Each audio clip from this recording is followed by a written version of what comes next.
laban sa Vice Presidente, kaugnay yung insidente nangyari sa ospital, sa Veterans Medical Center. Narinig ko lang po, Your Honor. Pero Yes, hindi you ko aware heard sa about facts na that, yes. And was there an investigation that was done regarding that incident? I think ang focus po namin, Your Honor, is yung violation ng grave threats by the Vice President and inciting to sedition. Now, pagdating ho doon sa nangyari sa Vice Presidente, yun nga sabi ko, hindi ako aware sa kabuuan ng facts na yun. Baka yung ibang agency nag-imbestiga po doon, hindi ako aware, Your Honor, doon sa circumstance na yun. And so, would the answer, Attorney Lotok, be a no? Were these taken into consideration in the investigation?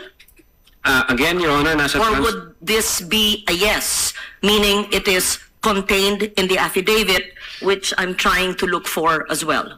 Nasa affidavit of transcription po yung nangyaring usapan during that time. Nag-execute ho ng affidavit of transcription ng agent on case, Your Honor. Actually, ilang beses ko po binasa yung affidavit, and what I see is there was a focus on the October 18, but on all the events on November 22 and 23, the detailed events leading to the emotional outburst did not seem complete. And that's what I'm trying to elicit from Attorney Lotok, our witness, because when we say that we had considered the bigger picture and all the facts and circumstances leading to the cases of great threat and inciting to sedition that were recommended, we want to understand the whole process and the factual context in which it happened. Because if you are to take snapshots of events and focus on October 18 and the press conference, it can shock any person. However, if you see as well the events leading to the emotions and the detention of the Chief of Staff and the Vice President herself, iba pa yung kasong ito, iba pa yung nadetina, iba pa yung sinampang kaso at pinagsarahan ng pinto ng ambulansya, kaya nagkaroon ng kasong ganon. I tried to read the affidavit a few times and could not find such a comprehensive enumeration of facts by the NBI, and that's why, thus, this query. Pwede na po, Your Honor. Yes, please. Meron hong affidavit of transcription kung ano nangyari, and then nag-submit po kami ng authenticated na video para humakita ng mga senator judges natin kung what happened during those dates for appreciation po ninyo. So makikita ko rito kung ano yung nag-took place during the November 23, 2024 online press conference. But then again, as I've said, at in-explain ko na rin ito kahapon, Your Honor, if I may, kinonsider namin yung situation ni Attorney Zulaika Lopez. Nakita namin yung complaint niya, yung reklamo niya, yung health condition na sinasabi niya. Sinama din po namin yon na ano ba yung nangyari. Taking all the situations or the facts and circumstances attendant to that event, hindi ho na alter yung the fact na nag-utter ang Vice President ng great threats against the three. Despite of the fact na merong emotional situation na gano'n, hindi rin ho na-alter na merong violation na ginawa yung Vice President during that online press conference. And as a matter of fact, even before that emotional situation, maliwanag ko doon sa utterances, even before that emotional situation, sinasabi ko doon sa utterances, meron na akong kinausap. So nag-trigger na ho yun, ma'am. Meron na akong kinausap na isang tao na papatay sa presidente, sa first lady, at doon po sa Speaker of the House. So, kahit sinama po namin siya to consider everything, again, Your Honor, hindi ho na bago yung utterances na ginawa ng Vice President. Hindi rin ho na bago na yung instruction niya is relentless in killing the tree. Yes.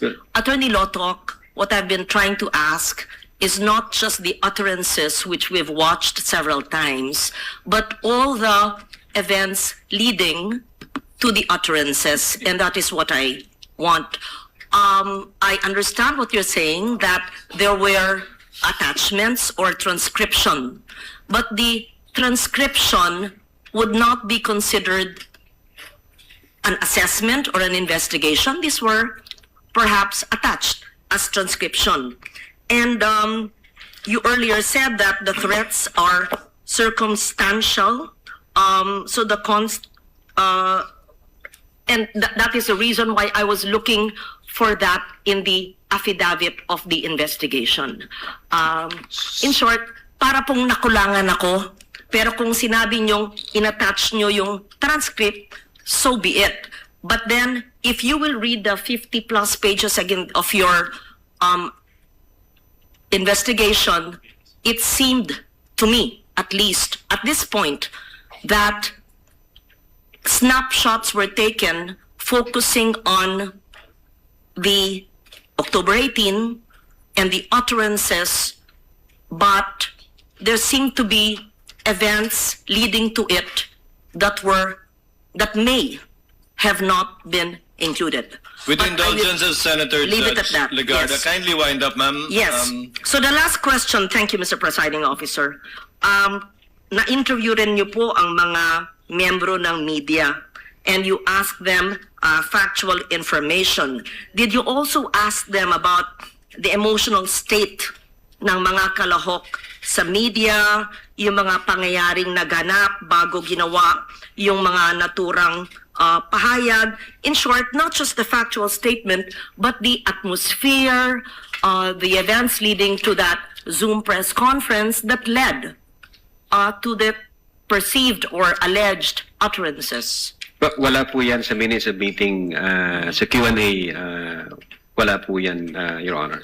Should you not have asked the members of media and the others who were part of that so that you would have, in your own words, sir, the complete picture, so that everything is taken into consideration on why such a highly placed person would give such utterances, because such conditions existed that just might have elicited it, but you did not do that investigation or at least conversations with the members of media. I leave it at that. Thank you for answering my questions. Thank you, Senator Judge Legarda. Senator Judge Pangilinan, you're recognized, sir. Yes, thank you, Mr. President. And you may proceed when you're ready. A few questions on inciting to sedition. Yes, Your Honor. For the witness, kasi pinapaliwanag mo yung sinasagot mo yung tanong ni Senate President Win kanina, no? Nasa NBI ka na Cybercrime Division since 2018. Yes, Your Honor. So, naalala mo ba yung kaso ni Ronel Mas? Yung taga Zambales na nagkaroon ng Facebook post. Yes, sir. Naalala ko po, pero hindi ko kami may hawak ng case na yan. Pero kung maalala mo, dahil division ninyo ang nagsampa ng kasong inciting to sedition, no? Tama ba? I-check ko yung record, hindi po yata ako may hawak. Dahil, well, to refresh your memory, nag-post siya sa social media offering 50 million to anyone who would kill former President Duterte. At that time, he was Yes, sir. president. Yes, sir. So, That's the news. you remember that? Yes, sir. That's the news. Oo. Tapos, inaresto siya. Sabi niya, I will give 50 million reward kung sino makapatay sa dating presidente. So, nakita ng inyong division na ito ay inciting to sedition. Tama? Yes, sir. And therefore, sinampahan siya ng anti-cybercrime law. Opo, sir. Yeah. Meron ding isang kaso, 14 May 2020. Dito naman sa Osamis, pero palagay ko police investigation ito, no? Pero same, Cybercrime Prevention Act, inciting to sedition, ginamit ang Facebook account, Joe Mark Medina, and posted that he would give 150 million to anyone who would kill then President Duterte. So ito rin, naging kaso ng anti-cybercrime law. Nabalitaan din po namin. Okay, so dito sa dalawang ito, in other words, to explain inciting to sedition, ang ganitong mga remarks have the tendency precisely to if not attack the government, put it in mobilize individuals or people to go against government, tama? Yes, sir. So that is what you found in the earlier, in the later case of inciting to sedition that you have recommended for PI Opo, sir. kay Yes, sir. Vice President. Yeah, as a matter of fact, yung isa sa mga heated arguments namin during that time nung ina-analyze namin yung case, nagtanong kami sa sarili namin, if we allow this unaddressed, yung pagganyan na nagbabanta sa buhay ng presidente, pag inayaan lang natin at yan yung maging norms na ng ating society, kahit sino na lang po pwedeng gawin yon. At alam ho natin magkakagulo ho pag ganon at walang ang regulation at pag di ho in-strict yan, sasabihin ho ng mga tao, okay naman pala kahit... Lalo na ngayon dahil sa social media, no? Malaki ang Opo. impluensya. Pag nakikitang nangyayari ito at hindi natutugunan, Opo, sir. sabi niyo may problem. Thank you, thank you. No more. No Thank you po, Your Honor. What is the pleasure of Senator Judge Villanueva? Yes, Mr. Presiding Officer, just one question, quick question on this particular topic on inciting to sedition, if I may. The gentleman may proceed. Yes, again, let me ask the witness just to clarify the factual basis for the National Bureau of Investigation's possible inciting to sedition. No? We recognize, Mr. Witness, yung strong criticism of the President may fall within the realm of what we call protected political speech, and it's really a balance, and somehow yun yung nagpapa-confuse paminsan, kailan nagpo-fall into grave threats, kailan nagpo-fall into inciting to sedition. Pero bilang investigador, ano po yung nakikita ninyo na sa mga pahayag at sa surrounding circumstances na naging basihan po ng NBI para tignan ito bilang posibleng inciting to sedition at hindi lamang ito pumapasok doon sa tinatawag na political criticism? Yes, Your Honor. Well, una, kinonsider namin sino yung utterer. So, una, yung utterer, the Vice President, the second highest official of the land. Then, pangalawa, kinonsider namin, ano ba yung mga in-utter ng Vice President? And then, pangatlo, ano ba yung surrounding circumstances na like naging reaksyon nung recipient nung utterances o threats. Nakita ko namin na kung pwede palang gawin ito ng isa sa pinakamataas na posisyon ng Pilipinas at hindi natin ito i-address, hindi natin i-regulate, pwede na rin po pala itong gawin ng kahit na sino. Remember, Your Honor, Vice President is kinukonsider ko natin na model bilang public official.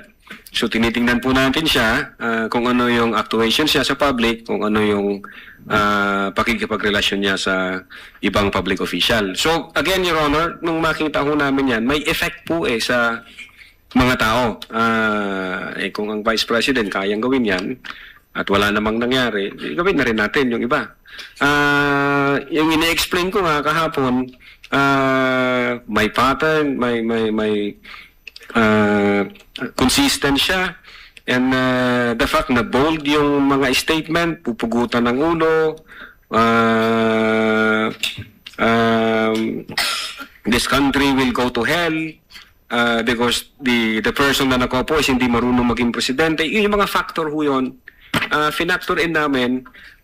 Pag nakita ito ng taong bayan at walang kilos na ginawa yung gobyerno, parang domino effect po yan pwede na. So, sunod-sunod na. Alam naman po natin ang nangyayari sa social media. So, nakita namin na dangerous to, alarming siya. So, definitely, nung nag-imbestiga ng NBI at nakalap niya lahat ng kinakailangang ebidensya, yung findings po namin, kasama po doon yung inciting to sedition.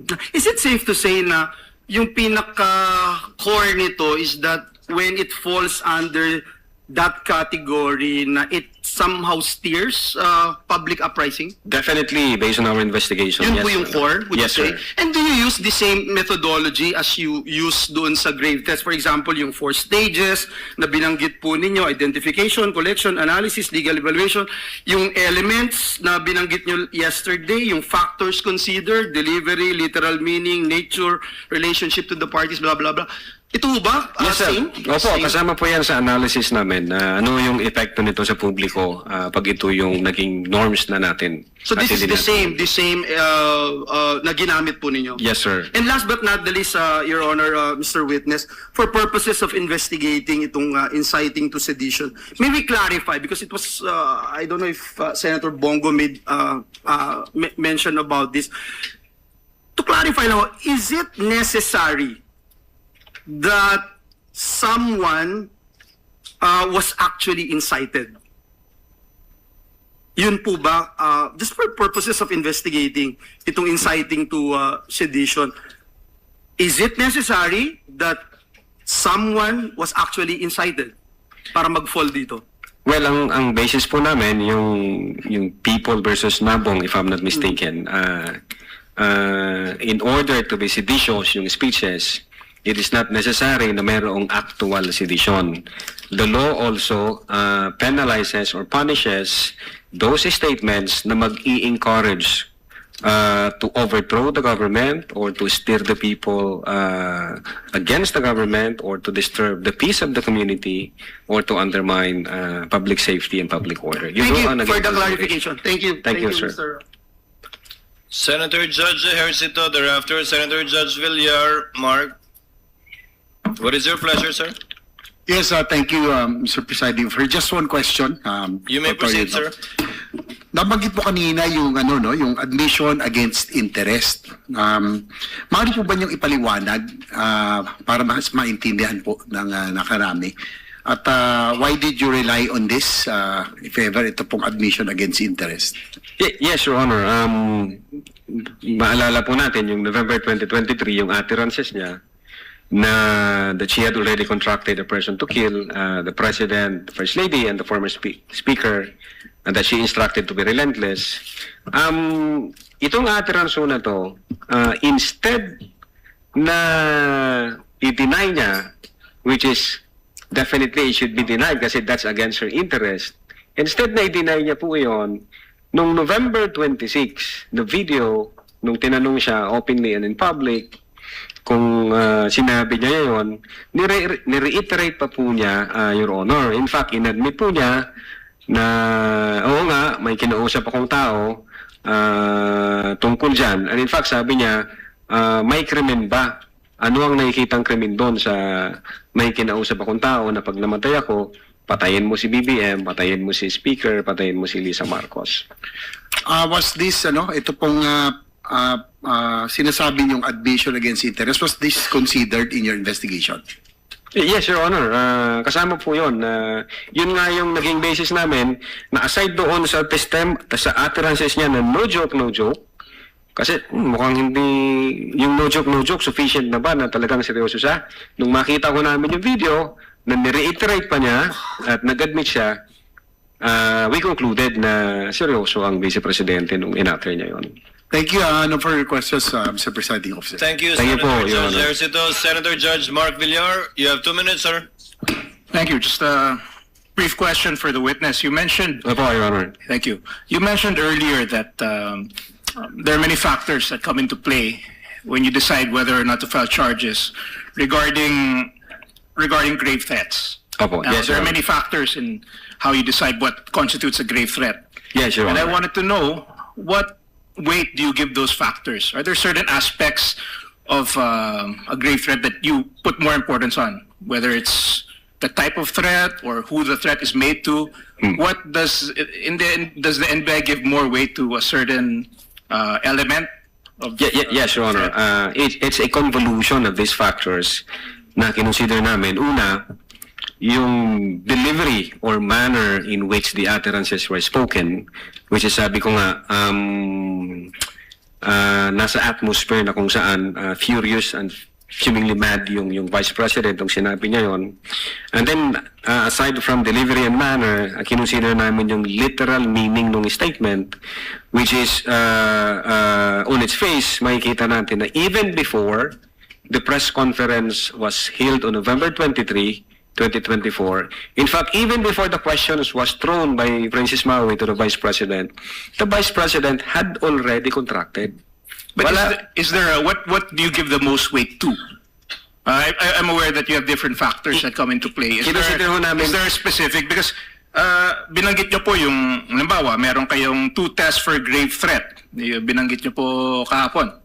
I just wanted to know what is the basis for, or if there is a hierarchy in the level that in all these elements, if there is a hierarchy, what the elements are, but is there a hierarchy in those whether or not when you decide on whether or not to file charges of grave threats? Your Honor, it's a combination ng lahat po na factor po So nothing is given more weight than not one in your past experiences. You've never, there's no, everything is equal, all these factors that you've mentioned.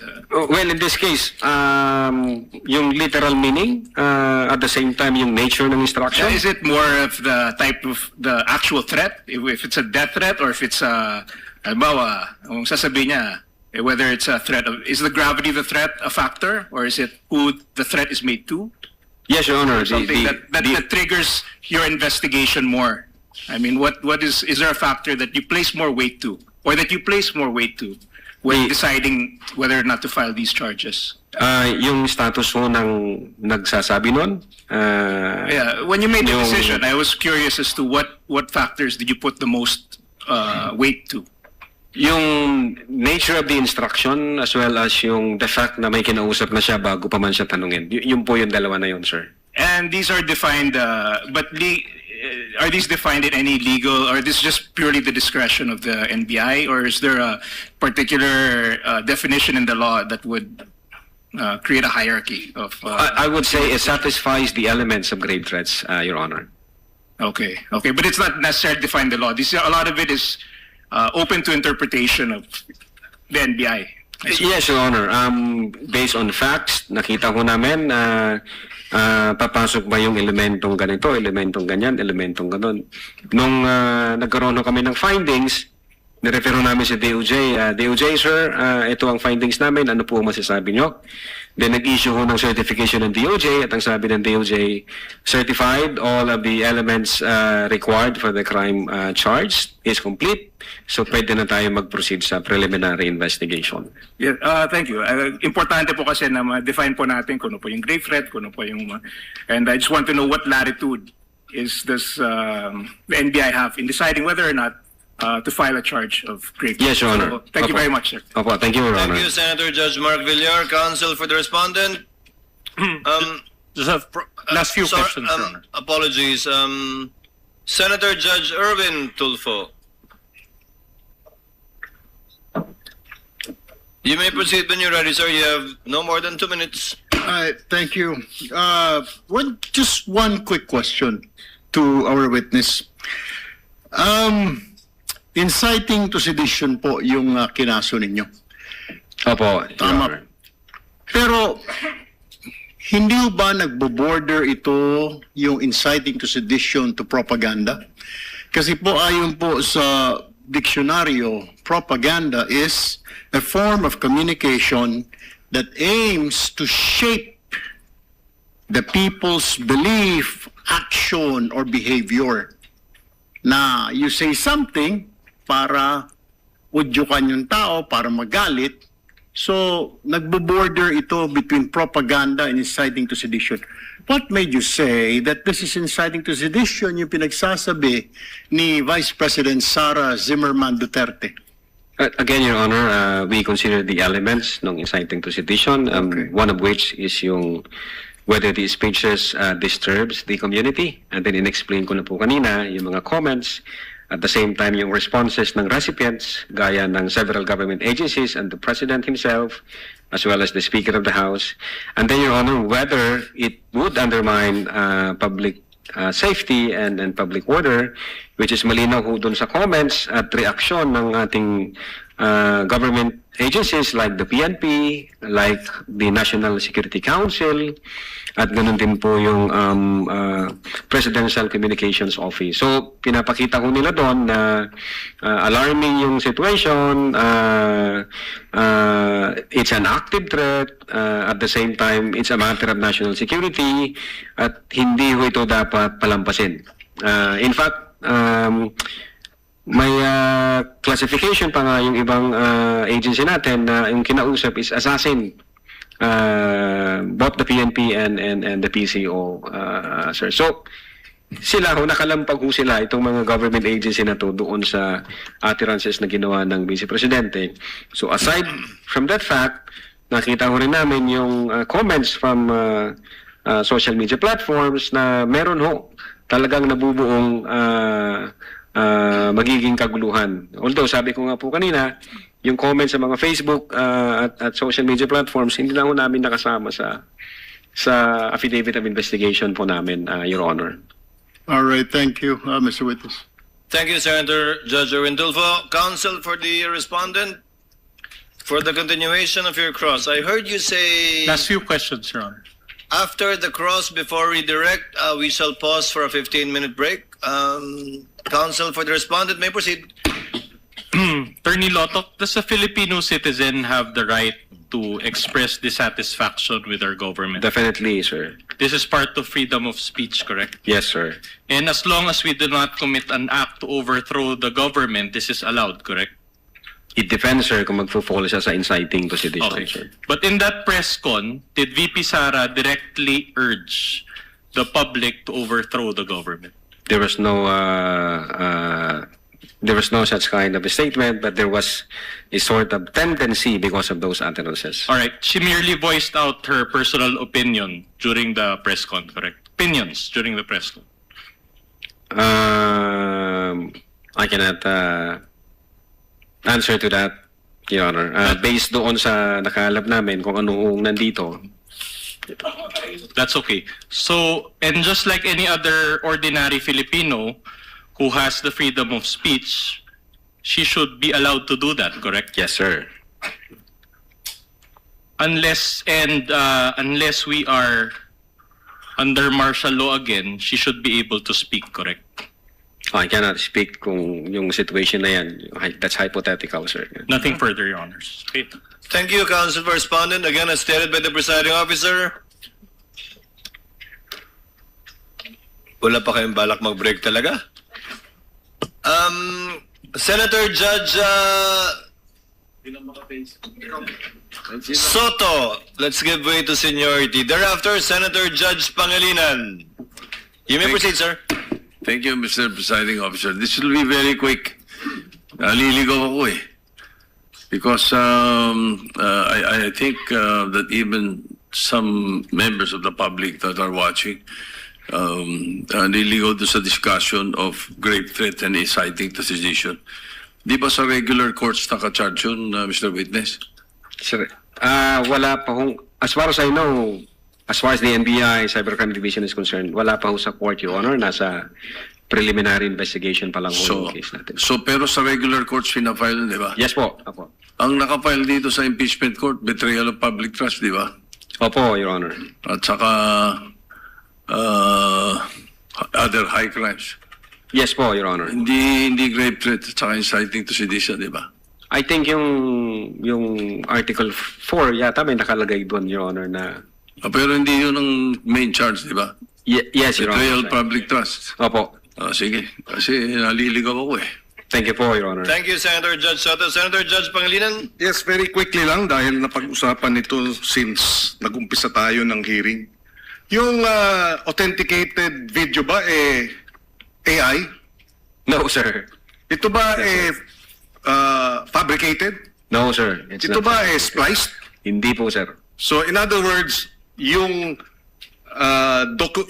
video ay accurate Yes, sir. and representation of what happened. Authenticated. Kasi Yes, po. dalawang linggo na nating dinedebate kung i-admit ba o hindi, o et cetera. Hindi naman din sinasabi ng prosecution na altered or spliced, or yung defense, altered or spliced. Tama? Yes, sir. Okay. Obviously, Yes, go ahead.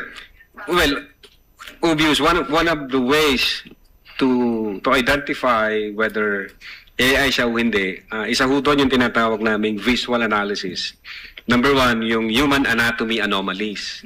So pag yung merong asymmetrical facial feature, pag merong unnatural positioning of hands, pag merong tinatawag... Nagiging 6 o 7 yung daliri, ganun. Opo, Your Honor. And then, kinukonsider din ho namin yung tinatawag naming temporal artifacts doon sa visual analysis.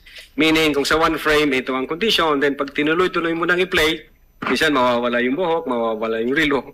So wala hong ganon na mga circumstances na So for the nakita mo. record, lahat ng mga video na pinakita natin dito sa impeachment court, na pinakita ng defense at ng prosecution, lahat yon authentic. Yes, for Your the Honor. record, no? Yes, Your Whether Honor. the witness or at least both. Okay. Just to put it also on record na dito sa mga sinulat, kasi nung nag-imbestiga kayo, sumagot yung lawyer, di ba? Ni Vice President Sara. Itong dated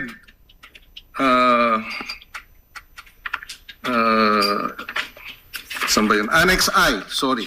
Annex J. Yung Annex J, sinasabi, sumagot yung Vice President, yung abogado ng Vice President, no, na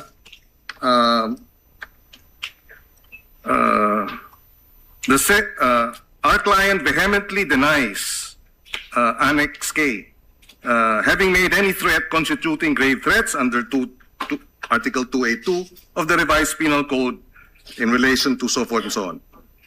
Since your office acknowledges, kayo yun, ano? Opo. That it has access to publicly available materials on the internet, diba? We are confident that the content will and context of the entire press conference subject matter of your investigation will bear this out. Yes po. So my question is, ito ba yung ginamit ninyong video? Yung sinasabi nilang it has access, since your office has access to publicly available material. I believe so, Your Honor. In fact, yung video na yan is existing up to May Yes. 2025. Okay, so in other words, kahit ang Vice President's office referred to the video in your possession as part of yung kanyang clarification and defense na hindi grave threats ang nangyari. Yes, Your Honor. Okay, thank you. No other question for this matter. Thank you. Chair declares. You want to do that now, Senator Judge Padilla? Yes, Senator Judge Padilla would like to interject before we go on a break. You may proceed, sir. Maraming salamat po, Ginoong Tagapamahala ng Hukom at sa ating Ginoong Pangulo. Maaari po ba makapagtanong sa ating mahal na saksi? Opo, Your Honor. Maaari po. Ang una ko pong katanungan sana ay taga saan po kayo na lugar, na probinsya? Tacloban, sir. Tacloban. Tacloban City, Opo. sir. Kayo po ngayon ay Regional Director ng NBI sa BARM. Yes, sir. Opo. Yun po ba ay isang promosyon para sa inyo na madala sa BARM? Dahil totoo po ba na kayo ang tinatawag na Golden Boy ngayon sa NBI? I cannot comment on that po, Your Honor. Kasi po ang Nasa BARM po ako. Wala ho ako ngayon sa Opo. main office, sir. promotion po ba yon? Yung napunta kayo sa BARM? Balita ko po kasi ilang beses na kayo na-promote sa NBI. 12 years na po kayo, no? Sa NBI. Yes, sir. Opo. Ilang beses na po kayo na-promote? Since na pumasok ko ako sa NBI, Opo. sir. From investigation 1, 2, 3 noong 2015, 2016. Well, nung mula ako na pumasok ako sa academy, from investigation 1 hanggang ngayon sa regional director, sir. Ilang beses po yan? Sa isang taon po, Sa isang taon? Anong taon po, sir, ang tinutukoy nyo? Bago po kayo napunta sa BARM. Bago ho ako napunta sa BARM, regional director po ako ng Mimaropa. Mimaropa. Region 4B, sir. Opo. Kayo po ba ang pumili sa BARM? Na Hindi kayo po, sir. mapunta to? In the ex-agency of service, doon po kami nilalagay kung ano ang tingin ng direktor na makakatulong kami sa bureau. Bakit po kaya naisip ng direktor na sa BARM po kayo? Kayo po ba ay may kaalaman sa Islam? Hindi ko po alam kung ano ang naging basis ng direktor, pero... Kayo po mismo. Kayo po mismo. Ang BARM po kasi is Muslim Mindanao. Yes, Your Honor. Opo. Meron po kayong kaalaman sa Islam? In terms of what do you mean kaalaman, sir? Yung... Sa religion po ng Islam kasi Muslim Mindanao. So, ibig sabihin, so kahit basic po siguro ng Islam, no? Yes, sir. Kahit naman ho sino pwedeng i-assign kahit saang regional office dito sa Pilipinas. Di ba po parang Regional autonomy ang autonomous region ng Muslim Mindanao. So, kailangan man siguro kahit paano meron kayong kaalaman sa Islam. Konti siguro, sir. Ano po yung konti na yun? Well, isa po akong Kristiyano at hindi ko ho malalaman yung kabuuan nung Siguro po dapat meron kayong basic din na knowledge ng Islam, ano? So, pangalawang tanong po, okay na po yun. Pangalawang tanong po, meron po ba kayong, sa tagal nyo po, sa NBI, 12 years, meron po ba kayong na-encounter na kaso ninyo sa NBI? Kayo po mismo na-filean ng kaso? Your Honor, normal ho sa mga NBI agents na makakasuhan. In fact, maging sa sinumang law enforcement agency, that's the price we pay for doing our job and for protecting the country. As a matter of fact, in the NBI, Your Honor, we avoid the noise. We just finish the job. So, ano po yan? Yes? Yes po yan? Yung sagot nyo? Yes? Normal ho yan yun sa amin. So, yes po? Attorney Loto, kindly answer the question. Yes, sir. Oh, yes. Ano pong, pwede po bang malaman kung ano pong mga naikaso sa inyo? Well, wala ho pa akong natanggap na official case galing sa ombudsman, pero may nakita na ho akong complaint na binigay sa akin from NBI. Hindi ko na ho maalala yung sa case na yan, pero nung chinek po namin yung case na yan, Your Honor, sabi ko doon sa mga kasama ko, tingnan nyo nga yung validity at authenticity ng case na to. Pinuntahan ho namin yung nagnotaryo, at So, yung meron Makati po, ano? Court yun. Yung Makati Court, nag-issue ho ng certification na fake yung notary diyan sa reklamo na yan. So sabi ko, huwag nyo nang pansinin, marami tayong trabaho. Kung fake yung notaryo na yan, mere scrap of paper yan. Huwag na nating pansinin. Although, nag-aantay po ako, Your Honor, na mag-notify sa akin ng OMB kasi sasagutin po namin na eto ho ang nakalap namin, may dalawang Chinese na nagreklamo, chinek ho namin doon sa BI, yung dalawang Chinese na yan, I think, 9 months nang overstay at pinaghahanap din ng... Ano pong kaso po Bureau of yung Immigration. ipinatong sa inyo? Anong kaso? Hindi ko maalala, Your Honor. Meron ho, may mga kaso doon na nakalagay. Pero again, sabi Wala ko po nga, kayong isa kahit maalala na ipinatong sa inyo? if I'm not mistaken, arbitrary detention, may ganun ba? May unlawful arrest? Wala ho sa akin ng record kasi nga, sabi ko nga, nung makita namin na fake yung notary, hindi na ho namin binigyan ng pansin, Your Honor. Kasi napakakapal po nitong hawak ko. Wala akong problema, Your Honor. Sasagutin po namin yan. Po. Sasagutin ko Hindi po niyo yan. po nasagot magmula noong February 29 Kasi wala pa hong official notice galing sa kung anong ahensya. na nakarating po sa inyo. Wala pa. Wala pa ho. Ang nakuha ko lang, yung kopya niyan, siguro may nagpadala sa akin. Sabi ko, teka muna, wala akong official na nare-receive from OMB. So, nung chinek ho namin, kung nag-i-exist ba yung kaso, fake yung notary, hindi na namin... So, binigyan ibig niyo ng pong pansin. sabihin hanggang ngayon, hindi kayo sigurado kung nag-i-exist to. Dapat may notice na ako from Ombudsman. Di ba po dapat ang reaction ng isang tao kapag may kaso, harapin? Precisely, Your Honor. Hinihintay ko nga po yung notice from Ombudsman. Pag meron na hong notice Wala ang po kayong Ombudsman- notice hanggang ngayon? Sa Wala pa Ombudsman? po, Your Honor. Yun nga ang inaantay ko kasi sasagutin namin kasi meron po kaming certification na fake yung notary. Inaantay ko po, Your Honor. Mas maganda po, maharap nyo kagad. Definitely, Lalo- hindi ko lalo namin na po- tatakbuhan yan, sir. Kasi napakahalaga po ngayon nito.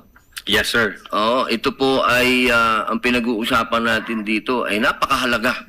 Yes, sir. Opo, at ito pong mga kasong ipinatong sa inyo, perjury, robbery, extortion, theft, mainam po ito As I've said, Your Honor, in the NBI, we avoid the noise. We just finish the job, sir.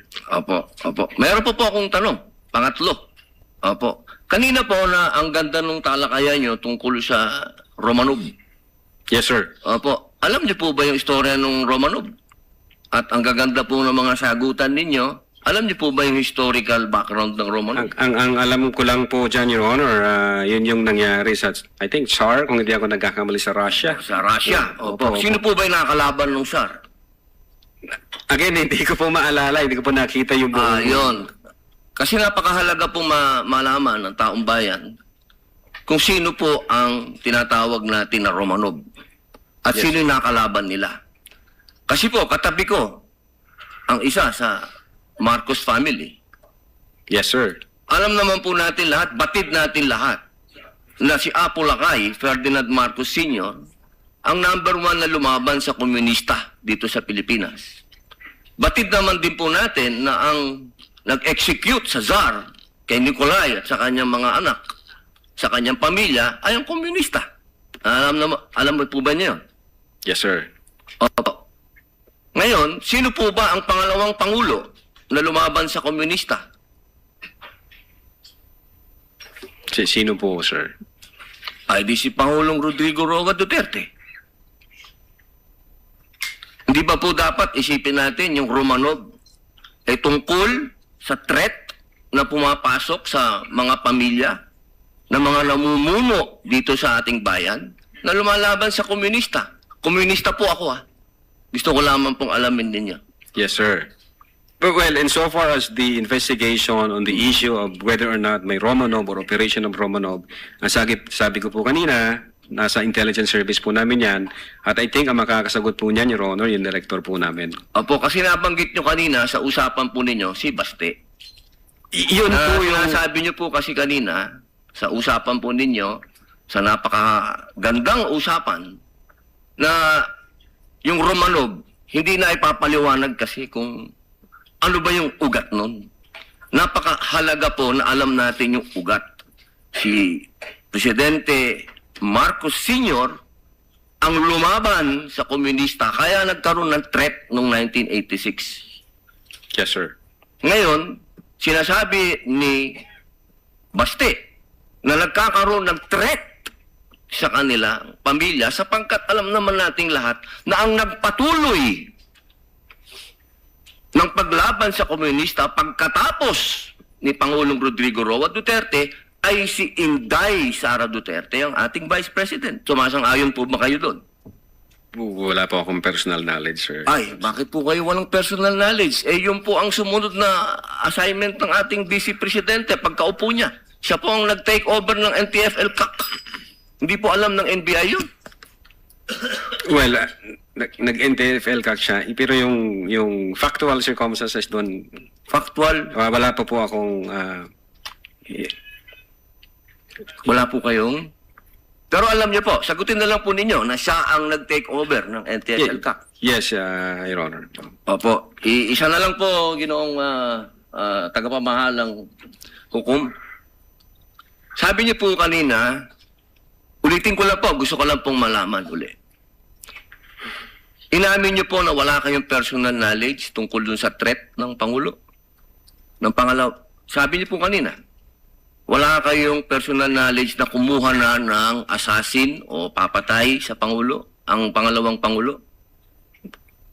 During that time? Yes or no lang po? During that time, ongoing ho ang validation namin, So, sir. ibig niyo pong sabihin ngayon, meron na kayong personal knowledge na meron na kayong... Hindi po, ongoing po ang validation. At sabi ko nga po, ang makakasagot po niyan, yung intelligence service namin at ang director po namin, sir. So hanggang ngayon po, wala pa kayong personal knowledge. In so far as the cybercrime division is concerned back then, Ngayon po, yes or no po? Ngayon po, sir. Mahal naming saksi. Ngayon po. Kung ako tatanungin, wala pa po akong idea, pero baka meron ang intelligence service o ang director po Attorney namin. Lato, kindly answer the question directly. It's answerable by yes or no, and I think Yes, sir. you know the answer. Opo. Well, ako personally, wala pa po, sir. Okay. Yun lang po. Maraming salamat po, Thank mahal you. na saksi. Thank you, sir. Thank Your you, Honor. Senator Judge Padilla. Chair declares a 15-minute recess. We shall resume at 5:38. At exactly 5:38. Trial is on short recess. The Senate Blue Ribbon Committee hearing coverage of XFM Philippines. Sample Plus Gold. Ko Sinaldo, magsasaka ang kabuhayan ko. Pero minsan, di ko mapagtrabaho dahil sa arthritis ko. Lagi kong naririnig ang Sample Plus Gold. Okay daw talaga sa arthritis. E di sinubukan ko rin. Sa araw-araw ko na pag-inom, okay talaga. Nawala na yung arthritis ko. Sample Plus Gold. Mabibili sa mga butika. Top of the morning coffee. A great way to start the day. But after a few sips, oh yeah, that's a tummy burn. Let's do it again. And this time with Xanthone Coffee Mix. Besides giving you a natural boost, it is also friendly to the belly. And since it is made with herbal ingredients, it helps boost the immune system naturally. So the next time you wake up and make coffee, make sure it's Xanthone Coffee Mix. Get it at your nearest leading pharmacy today. Available at Leading's Pharmacy, Queen's Pharmacy, Majesty Pharmacy, Watson's, and other leading pharmacies. Vision Next! Marami na ang natulungan! Walang araw na di ako nahihilo. Yun pala, may problema ako sa mata. May binocular problem ako. Maraming gamot ang sinubukan ko, sir. Pero dito lang bumaling sa Vision X Plus. At yun ang dahilan, naging okay ulit ako. Maraming salamat talaga sa Vision X Plus capsule. Ayo, subukan nyo rin. Ako po si Vision Michael Next! Epektibo! Subukan mo rin! Vision X Plus. Mabibili sa mga butika. Premium D3, ang bagong vitamin D3 na mayroong VCO at moringa oil. Premium D3. Habang nagkaka-age tayo ay rumurupok din ang ating bones. Buti na lang madali na lang itong iwasan ngayon dahil sa Premium D3. Nakakatibay siya ng buto at nakaka-healthy din. Premium D3 ay pinapainom namin kay Lola everyday. Kaya tignan mo naman, alert na alert palagi. Try niyo rin. Premium D3, ang mas pinalakas at mas pinaepektibo dahil sa VCO at moringa oil. Mabibili sa mga butika. Introducing the Turbo. Once you start using it, you feel that power. Keeps the engine running when you need it the most. The drive. The satisfaction for more action. Go! Let's get it! Wait, I'm not talking about the car.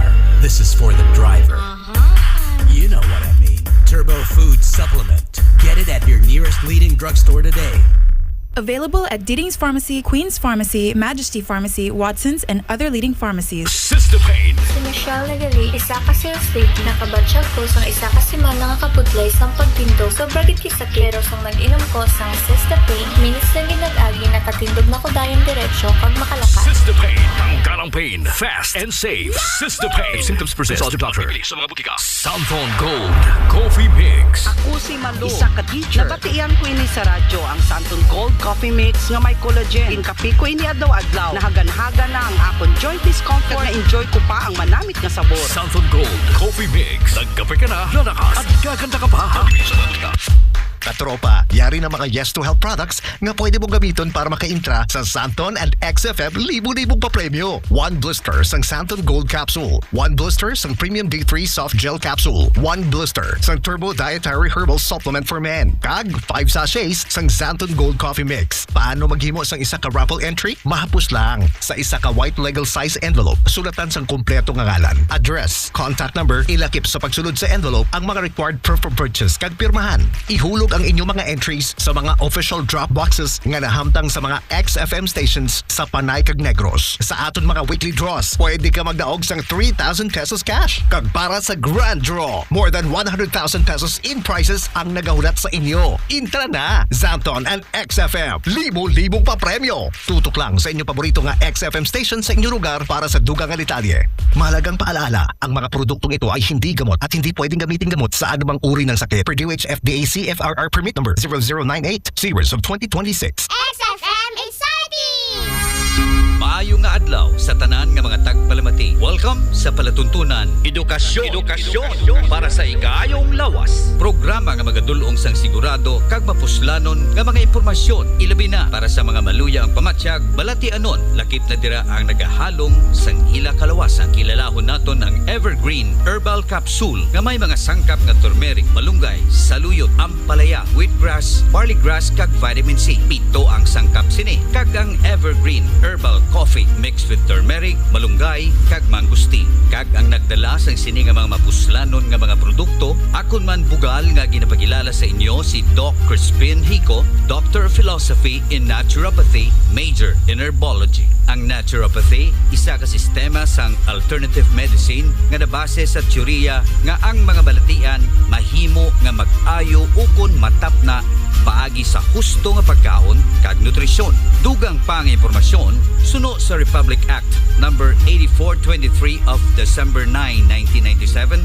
Ginpahayag diri ang pulisiya sang estado sa pagpauswag sang kalidad kapag hatag sang serbisyo sa ikayong lawas sang pumuluyong Pilipino pagi sa pagpauswag sang tradisyonal kag alternatibo nga paghalong sang ikayong lawas kag ang paglakip sini sa pungsudnon nga sistema para sa pagtatap kag mahalungan ang ikayong lawas. Diri na naton maapresyar kag hibaluon ang mga produkto kapareho sang Evergreen Herbal Capsule nga may pito ka mga sangkap katulad sang turmeric, malunggay, saluyot, ampalaya, wheatgrass, barley grass kag vitamin C. Kag subong man ang Evergreen Herbal Coffee mixed with turmeric, malunggay kag mangustin. Edukasyon para sa ikayong lawas. Subong adlaw istoryahan naton ang parte sa rheumatoid arthritis.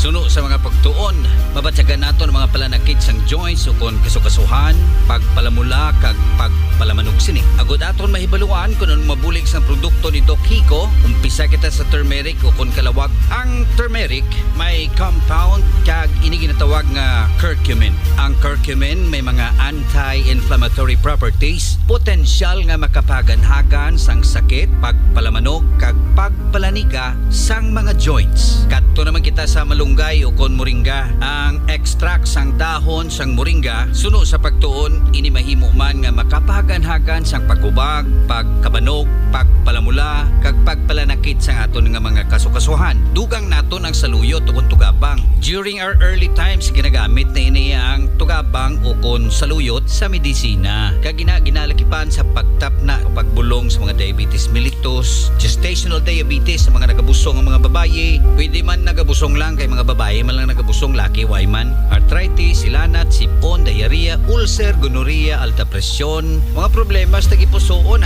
hapo, cancer, kag iban pa. Ina sunuman sa mga pagtuon. Edukasyon para sa ikayong lawas. Matika naman kita iya sa amarguso. Amarguso man ampalaya. Ang ampalaya isa man sa epektibo nga bulong para sa uric acid kag sakit sa luta-lutahan. Sa pagkamatuod lang isa ini ka powerhouse sang mga sustansya. Kadto naman kita sa barley grass ang ikalang mga sangkap sang Evergreen Herbal Capsule. Ini nga hilamon nagaunod sang saponarin, gamma aminobutyric acid nga kun sa diin ini siya may calming effect. Kag tryptophan nga may kaangtanan o kon responsable sa pagpanubo sa aton sini nga blood pressure kag ginapaganagan man ini pagpalanghubag sa aton sini mga kasukasuan kag dugang pa luwas nga nagapanubo ini sang uric acid sa aton sini nga mga dugo. Ang barley grass isa man ka antioxidant. Matika kita sa ikanong nga sangkap sang Evergreen Herbal Capsule. Ang wheatgrass ini isa ka sangkap nga nagalakip sang flavonoid kag chlorophyll.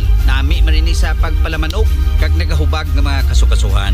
Kag kung vitamin C naman ang pangitaon ta ti halos tanang sangkap sang Evergreen Herbal Capsule nagaangkon sang vitamin C. Do tayan ko lang malipatan ang mangustin nga ikatatlo nga sangkap sang Evergreen Herbal Coffee ini manggaranon sa folate kag vitamin C. Ang prutas kay ini superfood, quinoa fruits kag may compound nga antioxidant ginatawag nga xanthone. Nagapanubo sang pagpalahubag kag nagapromote sang heart health. Ako si Rod Perez, isa ka government employee sang Iloilo City.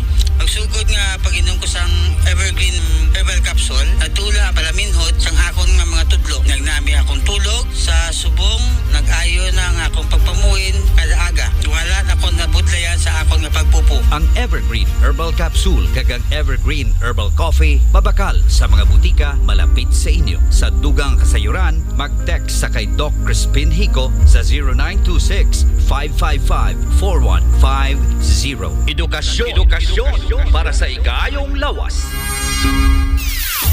Nababayagta sa anong sulok ng mundo. Luzon, Visayas, Xfm Cebu, Xfm Bacolod sa Xfm, and Mindanao with more than 50 strong nationwide.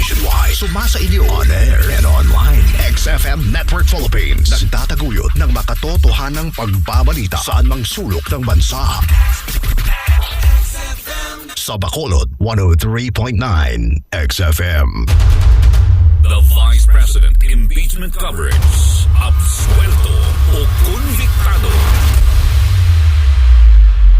Sample Plus Gold. Porsinaldo, magsasaka ang kabuhayan ko. Pero minsan, di ko mapagtrabaho dahil sa arthritis ko. Lagi kong naririnig ang Santon Plus Gold. Okay daw talaga sa arthritis. E di sinubukan ko rin. Sa araw-araw ko na pag-inom, okay talaga. Nawala na yung arthritis ko. Sample Plus Gold. Mabibili sa mga butika.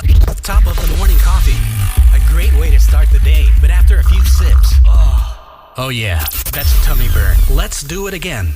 And this time with Xanthone Coffee Mix. Besides giving you a natural boost, it is also friendly to the belly. And since it is made with herbal ingredients, it helps boost the immune system naturally. So the next time you wake up and make coffee, make sure it's Xanthone Coffee Mix. Get it at your nearest leading pharmacy today. Available at Leading's Pharmacy, Queen's Pharmacy, Majesty Pharmacy, Watson's, and other leading pharmacies. Vision Next. Marami na ang natulungan. Walang araw na di ako nahihilo. Yun pala, may problema ako sa mata. May binocular problem ako. Maraming gamot ang sinubukan ko, sir, pero dito lang gumaling sa Vision X Plus. At yun ang dahilan, naging okay ulit ako. Maraming salamat talaga sa Vision X Plus capsule. Ayo, subukan nyo rin. Ako po si Vision Michael. Next. Epektibo. Subukan mo rin. Vision X Plus. Mabibili sa mga butika. Premium D3. Ang bagong vitamin D3 na mayroong VCO at moringa oil. Premium D3. Habang nagkaka-age tayo ay rumurupok din ang ating bones. Buti na lang madali na lang itong iwasan ngayon dahil sa Premium D3. Nakakatibay siya ng buto at nakaka-healthy din. Premium D3 ay pinapainom namin kay Lola everyday. Kaya tignan mo naman, alert na alert palagi. Try niyo rin. Premium D3. Ang mas pinalakas at mas pinaepektibo dahil sa VCO at moringa oil. Mabibili sa mga butika. Introducing the Turbo.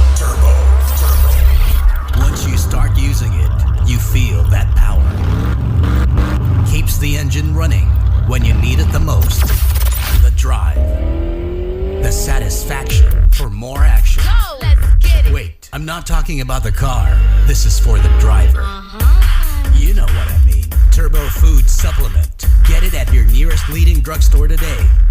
Available at Diddings Pharmacy, Queen's Pharmacy, Majesty Pharmacy, Watson's, and other leading pharmacies. Sister Pain. Si Michelle Nagali, isa ka sales lady, nakabatsyag ko sang isa ka simana nga kaputlay sang pagtindog. Sobragit kisakit, pero sang nag-inom ko sang Sister Pain, minis lang ginag-agi, nakatindog na ko dayon diretsyo pag makalakas. Sister Pain. Tanggalang pain. Fast and safe. Sister Pain. If symptoms persist, consult your doctor. Mabibili sa mga butika. Samphone Gold Coffee Mix. Ako si Malu, isa ka teacher. Nabatian ko ini sa radyo ang Santon Gold Coffee Mix nga may collagen. Inkapi ko ini adlaw-adlaw. Nahagan-hagan na ang akong joint discomfort na enjoy ko pa ang manamit nga sabor. Samphone Gold Coffee Mix. Nagkape ka na, lalakas, at gaganda ka pa. Mabibili sa mga butika.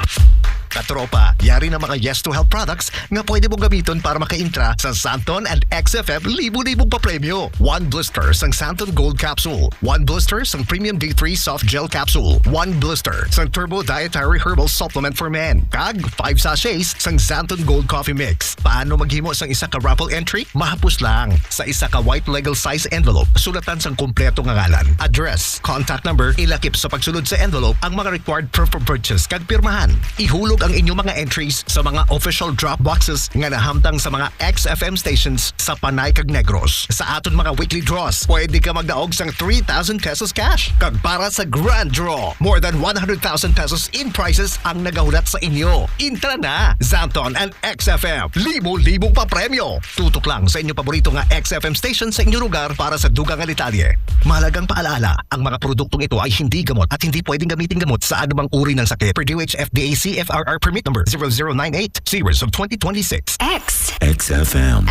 Mare, pabili nga ng sibuyas. Ipagluluto ko lang ng ulam ang kumpare mo. Saan ba nagpunta si kumpare? Ayun, nagtatayo siyang barong-barong sa ilalim ng tore. Ano? Mare, mapanganib sa tore. Tama ka dyan ate, maaaring magdulot ng panganib sa buhay at perwisyo sa komunidad ang pagtayo ng bahay o anumang struktura sa ilalim ng tore o linya ng kuryente. Naku, pupunta ko muna ang kumpare mo para mapagsabihan at maitigil ang ginagawa niya. Kapag nakakita ng ganitong gawain, report agad sa 0917-847-6427 o 0918-847-6427. Isang paalala mula sa NGCP. Wednesday na! Casino Plus Plus Plus. Ang daming winners every Wednesday. More saya. Ikaw na ba ang next na mananalo? Casino Plus Plus Plus. Gambling is for 21 years old and above only. Gambling can be addictive. Know when to stop. Email responsible gaming at Pagor PH or call National Problem Gambling Hotline at 02824895568. Wednesday at Casino Plus. Win every Wednesday. Wednesday na! Casino Plus Plus Plus. Ang daming winners every Wednesday. More saya. Ikaw na ba ang next na mananalo? Casino Plus Plus Plus. Gambling is for 21 years old and above only. Gambling can be addictive. Know when to stop. Email responsible gaming at Pagor PH or call National Problem Gambling Hotline at 02824895568.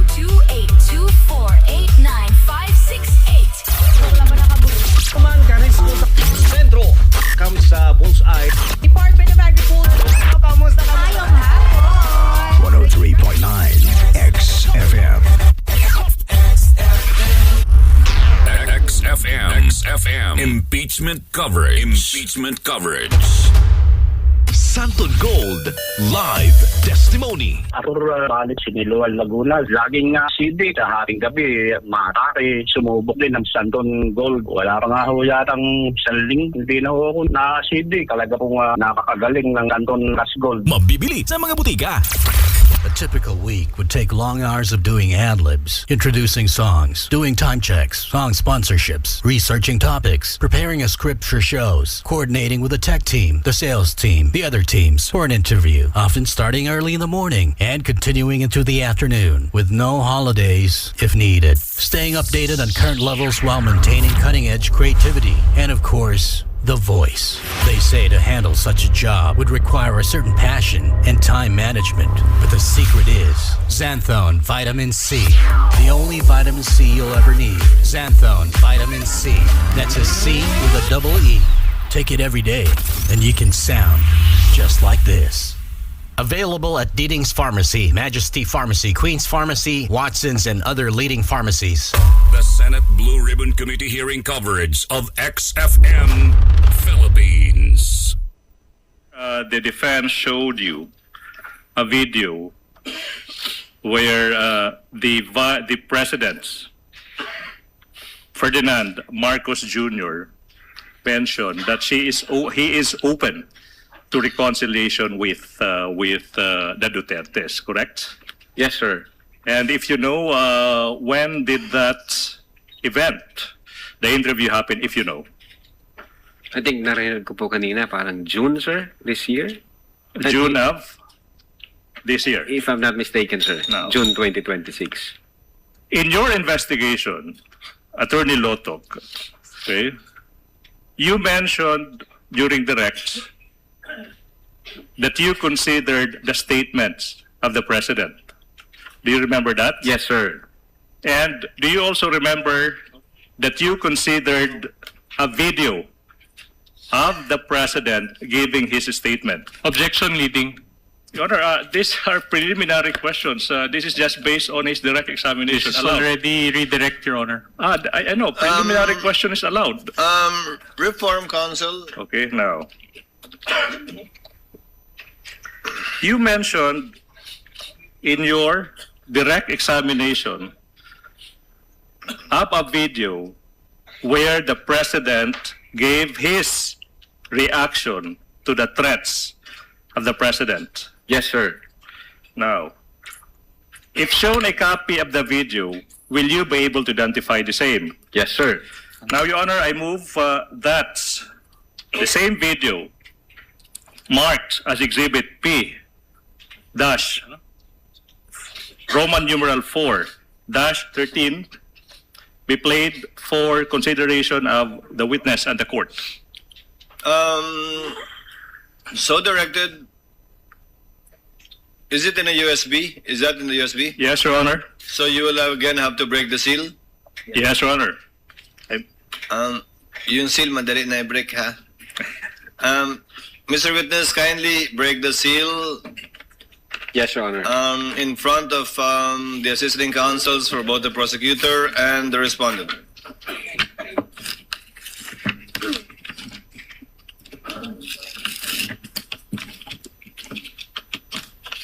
Counsel, do you know the timestamp? Your Honor, it's a we will be showing only the first half of the video, Okay. Your Honor. It's not too lengthy, Your Honor, please. Okay. Ano ba to?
Nakakabahala ang mga pahayag na narinig natin itong mga nakarang araw.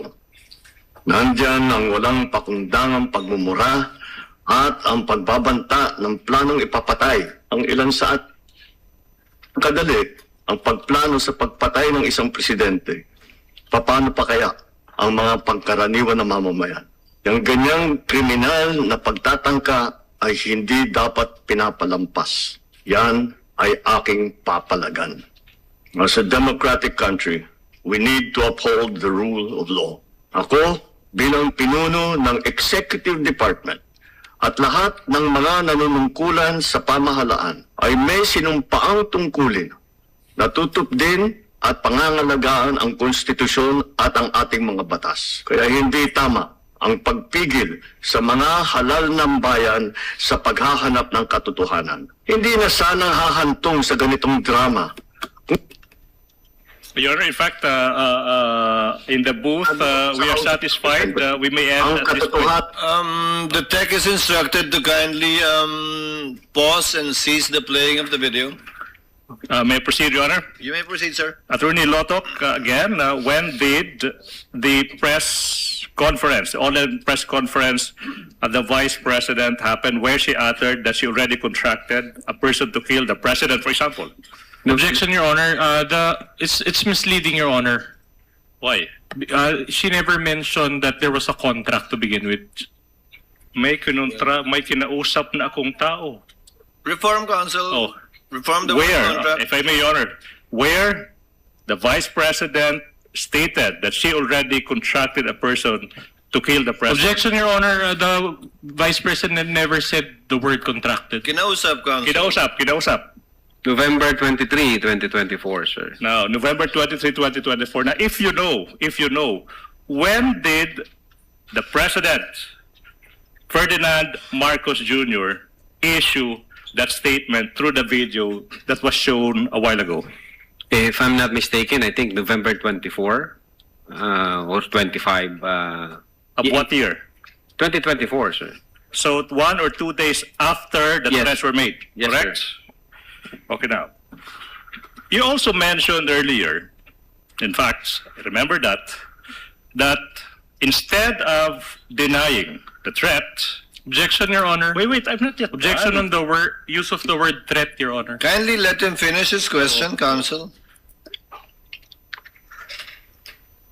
Counsel for the prosecutor, finish your Yes, question. Your Honor, yes, Your Honor.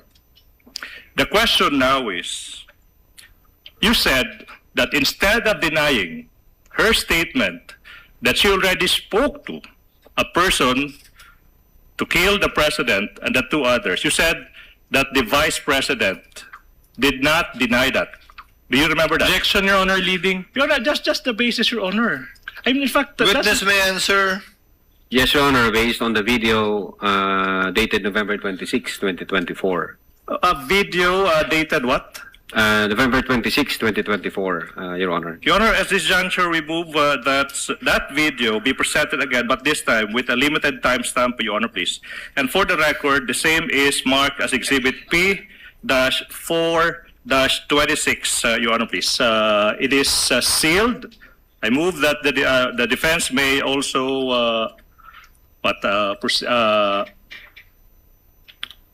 observe the unsealing of such document, Your Honor, please. Let the witness be the one to unseal it in full view of counsels for both parties. Thereafter, TEC is instructed to kindly play the timestamp to be identified by the counsel for the prosecutors. And the timestamp is 10 minutes to 40 seconds to 11 minutes 50 seconds.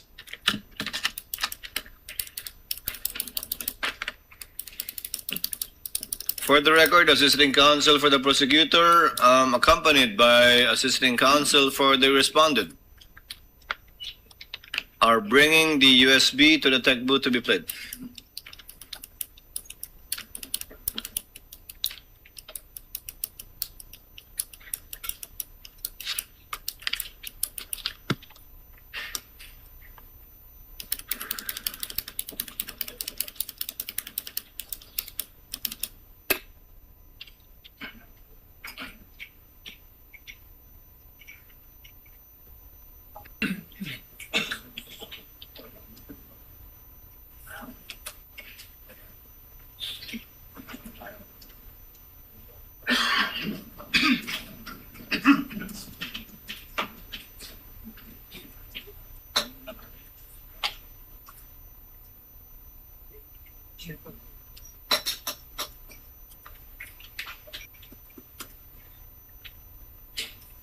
Pardon me. And then I was asked during a press briefing by a media person if I know of these plans, if you can say the word, if that is the correct word to use here, plans. So I answered. I was asked Romanov, and then I answered. I was told by two people, this is the first time I've heard of Romanov, so that is the third already. And I said, don't worry about my security. If they kill me, if I die, kapag pinatay ako, or kapag namatay ako, in the context of don't worry about my security. So this means pinatay ka. Diba? Kasi hindi ka naman mamamatay by heart attack in relation to your security. Diba? So, pag namatay ako, I already asked a person to take revenge against three individuals. So, Okay, pause now. Mr. Witness, when did this event where the Vice President uttered those statements, when did that happen? Again, Your Honor, November 26, 2024. That is 3 days after she uttered in that November 23 press conference that she already spoke to a person and the person said yes, Yes, to Your kill the Honor. president to others now. Yes, Your Honor. Okay, now. Mr. Witness, what is your impression, if any, as to the emotional states of the Vice President when she confirmed that, in fact, she uttered those threats? Objection, Your Honor. The witness is incompetent. All to right, answer. good. Your Honor, I invoke Rule 130, Section 53 of the Rules of Courts. If I may read, opinion of ordinary witnesses, general rule not allowed. But I think if we read the exceptions, Your Honor, it says the witness may testify, however, on his impressions of the emotion, behavior, condition, or appearance of a person. Section 53, Rule 130, specifically allows the question I just posed as to his impression as to the emotional state of the Vice President when she uttered those confirmation threats. It's in the rules, Your Honor. Comment, Your Honor. Comment? Your Honor, the rules provide that the person should be sufficiently acquainted, Your Honor. No. And that is not the case here, so such rule does not apply, Your Honor. Your Honor, Overruled. Witness may answer if he knows. okay, so Kindly answer if you know. Yes, Your Honor. what is the emotional state of the Vice President 3 days after November 23 when she confirmed that she uttered those statements? Yeah, again, Your Honor, when we tried to connect that in the November 23, 2024 event and the November 26, 2024 utterances, it shows na hindi ho nagbibiro yung Vice Presidente nung inatter niya yung mga utterances nung November 23.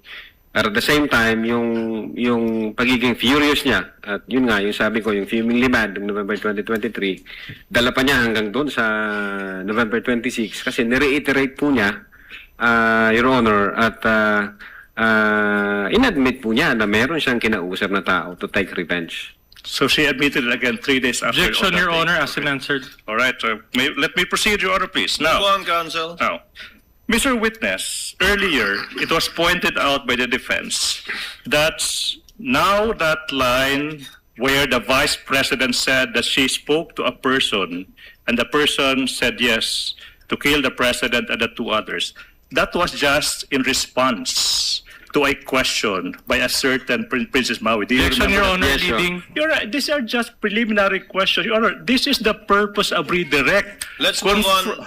Let's move on, counsels. yeah. We all know what we're talking about here. Yes. Witness may answer. Did you consider that statement, that fact, that it was only in response to Princess Mau's statement? If any, if at all. Objection, leading. Witness may answer. Well, I don't think so, Your Honor, kasi yung utterances, yung nature ng utterances, may kinausap na ako, ma'am, huwag kang mag-alala. So, ibig sabihin, even before the questions was asked, may kinausap na ho ang Vice Presidente base dun sa utterances niya. Again, what is the significance, if any, and if you know, and if at all, that fact to your investigation? Well, it's very much significant because we were able to determine there is intent on the part of the Vice President. The Vice President is determined insofar as that statement is concerned. At the same time, the utterances were not product of a temporary fit of anger or spur of the moment. In other words, the utterances, the threat was real, was serious, Your Honor. No. You remember during cross-examination yesterday, the good counsel for the defense presented you with a diagram using their props that the NBI is under the DOJ. Remember that? Yes, sir. And that the DOJ is under the NBI is under the DOJ and the DOJ is under the President, correct? Yes, sir. In fact, you were asked point blank whether the President, if they refer to the President as BBM, I would like to refer to our President as President Ferdinand Marcos Jr. You were asked if he intervened. Do you remember that? Yes, sir. Did he, in fact, intervene, the President, to your investigation? Objection, if you Your know, Honor, if you leading. know, if you know, Leading. Objection, leading, Your Honor. if you know, Witness may answer. None at all, sir. what will you say that not at all? Well, wala hong dumating sa akin na any information o any direction o any directive, even from the director, na nakipag-communicate ang presidente sa NBI during that time na nag-iimbestiga kami. If you know, what is the basis of your findings in filing the cases for grave threats and inciting to sedition against the Vice President? If you know. I'm not sure what is the... Basis of your findings. Objection, Vic. Objection, there's an objection. You may answer. Basis of the findings, well, as I have explained that, Your Honor, there were several factors that we considered before we come up into a conclusion. Yung una nga, yung manner, delivery, or the manner in which the utterances were spoken. And then the literal meaning of the statement, inexplain ko na rin ho yan. And then the nature of the instruction, relentless, huwag kang tumigil hanggat hindi mo mapapatay sila. All right. As well as the relationship between the parties involved, meaning the Vice President and the President, Your Honor. Yeah, thank you so much. Now, earlier, the counsel for the defense, in their argument that it was merely an exercise of the freedom of expression of the Vice President when she uttered that, and they said that the Vice President is an ordinary citizen. Do you remember that? Objection, I leading. think so, Your Honor. Your Honor, again, this is the purpose of Witness may redirect. answer. Yes, sir. Do you agree with that? That the Vice President is an ordinary individual? Definitely not, Your Honor. The Vice President is the second highest official of the land, sir. Okay, now, let's proceed. Mr. Witness, yesterday, the defense devoted more than 2 hours in pointing, for example, number one, an alleged discrepancy in the subpoena, okay, dated November 6, 2024, and according to the defense, the NBI supposedly started its investigation on November 23, but there was already a subpoena dated November 6. Do you remember that? Yes, sir. Mr. Witness, how do you characterize this error, if at all? Typo, sir. Typographical error, sir. Typographical. Para maintindihan ng ating mga kababayan, Attorney Lotok, ano ba ibig sabihin kung alam mo ng isang typographical error? Well, basically, hindi ito substantial insofar as the document is concerned. Ito yung may mga instance maling spelling o nagkamali lang ng date. Then pag makita mo naman dun sa surrounding circumstances, ito naman ang tinutukoy na date. Ugaya ng mga case numbers. Case numbers. Now, what effect, if any, did this typographical error have on the statement of the Vice President threatening the President and the 2 others? What's the effect, if any, of these errors? They don't have any effect at all insofar as the findings of the NBI is concerned, sir. Why is that? Well, because those typographical errors does not alter the fact that the video exists. It does not alter the fact that the Vice President uttered those statements. And it does not alter the fact that the findings of the NBI is that the Vice President committed the crime of grave threats and inciting to sedition. Okay, Your now. Honor. Okay, now, the defense also mentioned that there is a lack of signature of Attorney Ria Asuncion on one of the several minutes of the interview, this time with a certain Jason Rubrico of SMNI. How do you characterize that error again, if you know? Typo, sir. Typo error. Sir.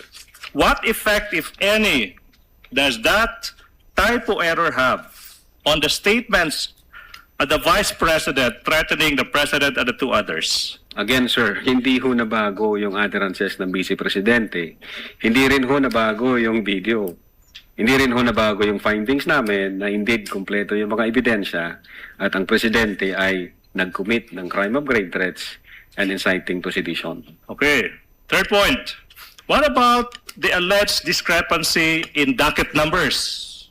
How do you characterize that error? Objection, Your Honor. The witness already testified during cross-examination that he was not privy to the assignment of docket numbers, as that is the function of the DOJ. So he won't be competent to answer. Your Honor, I do remember, despite that, the counsel asked several questions after that, and the witness was able to answer those questions. Your Honor, it's for the witness Your to answer Honor, that. he mentioned, Your Honor, that he does not have personal knowledge. In fact, Your Honor, Counsel, if he gives a different answer, then you can address that in your Yes. recross. Okay, sorry. Witness may answer. This discrepancy in the docket numbers, how do you characterize this error? Again, Your Honor. Objection, Your Honor, he won't be competent to answer that because Oh. docket numbers are assigned by the DOJ, not by the NBI. Exactly, that's the Again, point. counsel, let him answer. What if he answers that he's not competent, and that's his answer? Witness may answer. Well, kung docket number lang ho ang pag-uusapan, hindi ho nawala yung existence ng video. Hindi rin ho nabago na ang Vice Presidente ay nagsalita na meron na siyang kinausap na tao. Attorney Lotok, your answer is not responsive though. Kindly answer the question of the counsel. Okay, how do you characterize that error? Typographical error. Okay, next sir. question. What effect, if any, does that typographical error have on the statements of the Vice President threatening the President, Ferdinand Marcos Jr., His Excellency, and the two others? No effect at all, Your Honor. Hindi ho na-alter yung utterances ng Vice Presidente. Okay, now, let's go to the affidavits of investigation, which the good counsel mentioned in yesterday's cross-examination. During your cross-examination, you were asked questions concerning the January 30, 2025 affidavit of investigation. After that affidavit was submitted, now the question is, what action, if any, did the Department of Justice take, and if you know? The Department of Justice evaluated the referral by the NBI. And then after evaluation, nag-issue po sila ng certification na kulang pa, insufficient yung inyong sinubmit. So dapat i-comply niya muna itong mga requirements na to. So nagbigay ho sila ng, I think 7 ho ang nando doon. Yun po ang ginawa ng Department of Justice. All right. Now, what did the NBI do, if any, in response to that recommendation from the DOJ? The NBI complied the requirements of the Department of Justice, and as a matter of fact, nung na-comply na ho namin, the DOJ issued a certification stating to the effect na you have complied all the elements of the crime charge and you are now good for preliminary investigation, sir. In fact, you also remember yesterday that you mentioned that the NBI also submitted a letter to DOJ. Do you remember that? Yes, sir. Why did the NBI submit a letter to the DOJ, if you know? No, well, I think that letter was signed by the then director Jaime V. Santiago, and the then director was notifying the Department of Justice that the NBI has already complied with all the requirements, and that the NBI is now submitting its affidavit with all the requirements attached therein, and with explanation, specifically yung requirement na kailangan may complaint ang recipient, gaya ng presidente. Ang explanation ho doon sa letter na yon, na for purposes of preliminary investigation under the new NPS rules, hindi ho kailangan yung complainant himself, kundi pwede ang law enforcement agency gaya ng NBI na mag-file na complaint. Again, for purposes of preliminary investigation. Attorney Lotok, if shown a copy of that letter of former Director Santiago, will you be able to identify the same? Yes, sir. Now, we are now in the process through Attorney Stephen Magallon of Sa Legal Law, showing you a copy of a letter dated February 11, 2025. We invite the defense to also peruse the same. Yes, sir. Also assisted by a lawyer also from Cebu. What relation, if any, does this document have with the one you mentioned? The same docs that I mentioned, sir. Your Honors, at this juncture, we move that the letter dated February 11, 2025, by Director Santiago, identified by the witness, where the NBI informed the DOJ that it already complied with all the requirements, be marked as Exhibit P, Roman numeral 4-34, for the prosecution. This is not yet pre-marked, counsel. Not yet pre-marked, introduced in response to the to the cross-examination by the defense. Comment from the counsel for respondent. We do not object. No comment. We do Okay. not object, Your Honor. Counsel Just a may proceed. photocopy, Your Honor. Just a the comment is that the document is a photocopy. That's what I was waiting for. And Counsel may proceed. right on cue, we have a certified true copy of the same. We move. We invite the defense. Assisting counsel for the respondent, kindly confirm.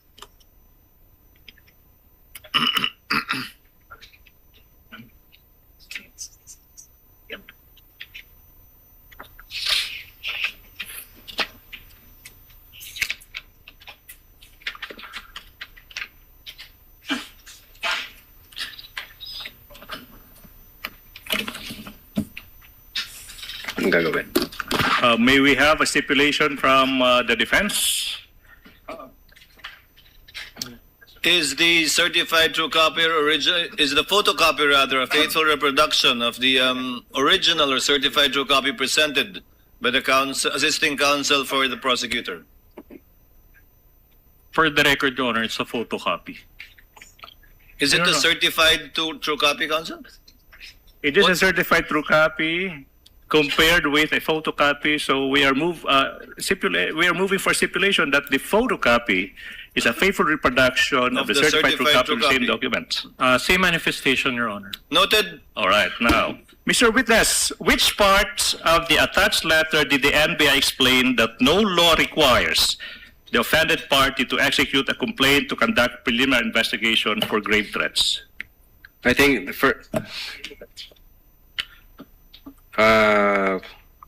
first page, the last paragraph, which says, it is to be emphasized that on 2024 new rules on preliminary investigation and inquest proceedings, a law enforcement agency like the NBI can file a complaint for the purpose of preliminary investigation unless the crime to be filed falls under Section 5, Rule 110 of the Rules of Criminal Procedure.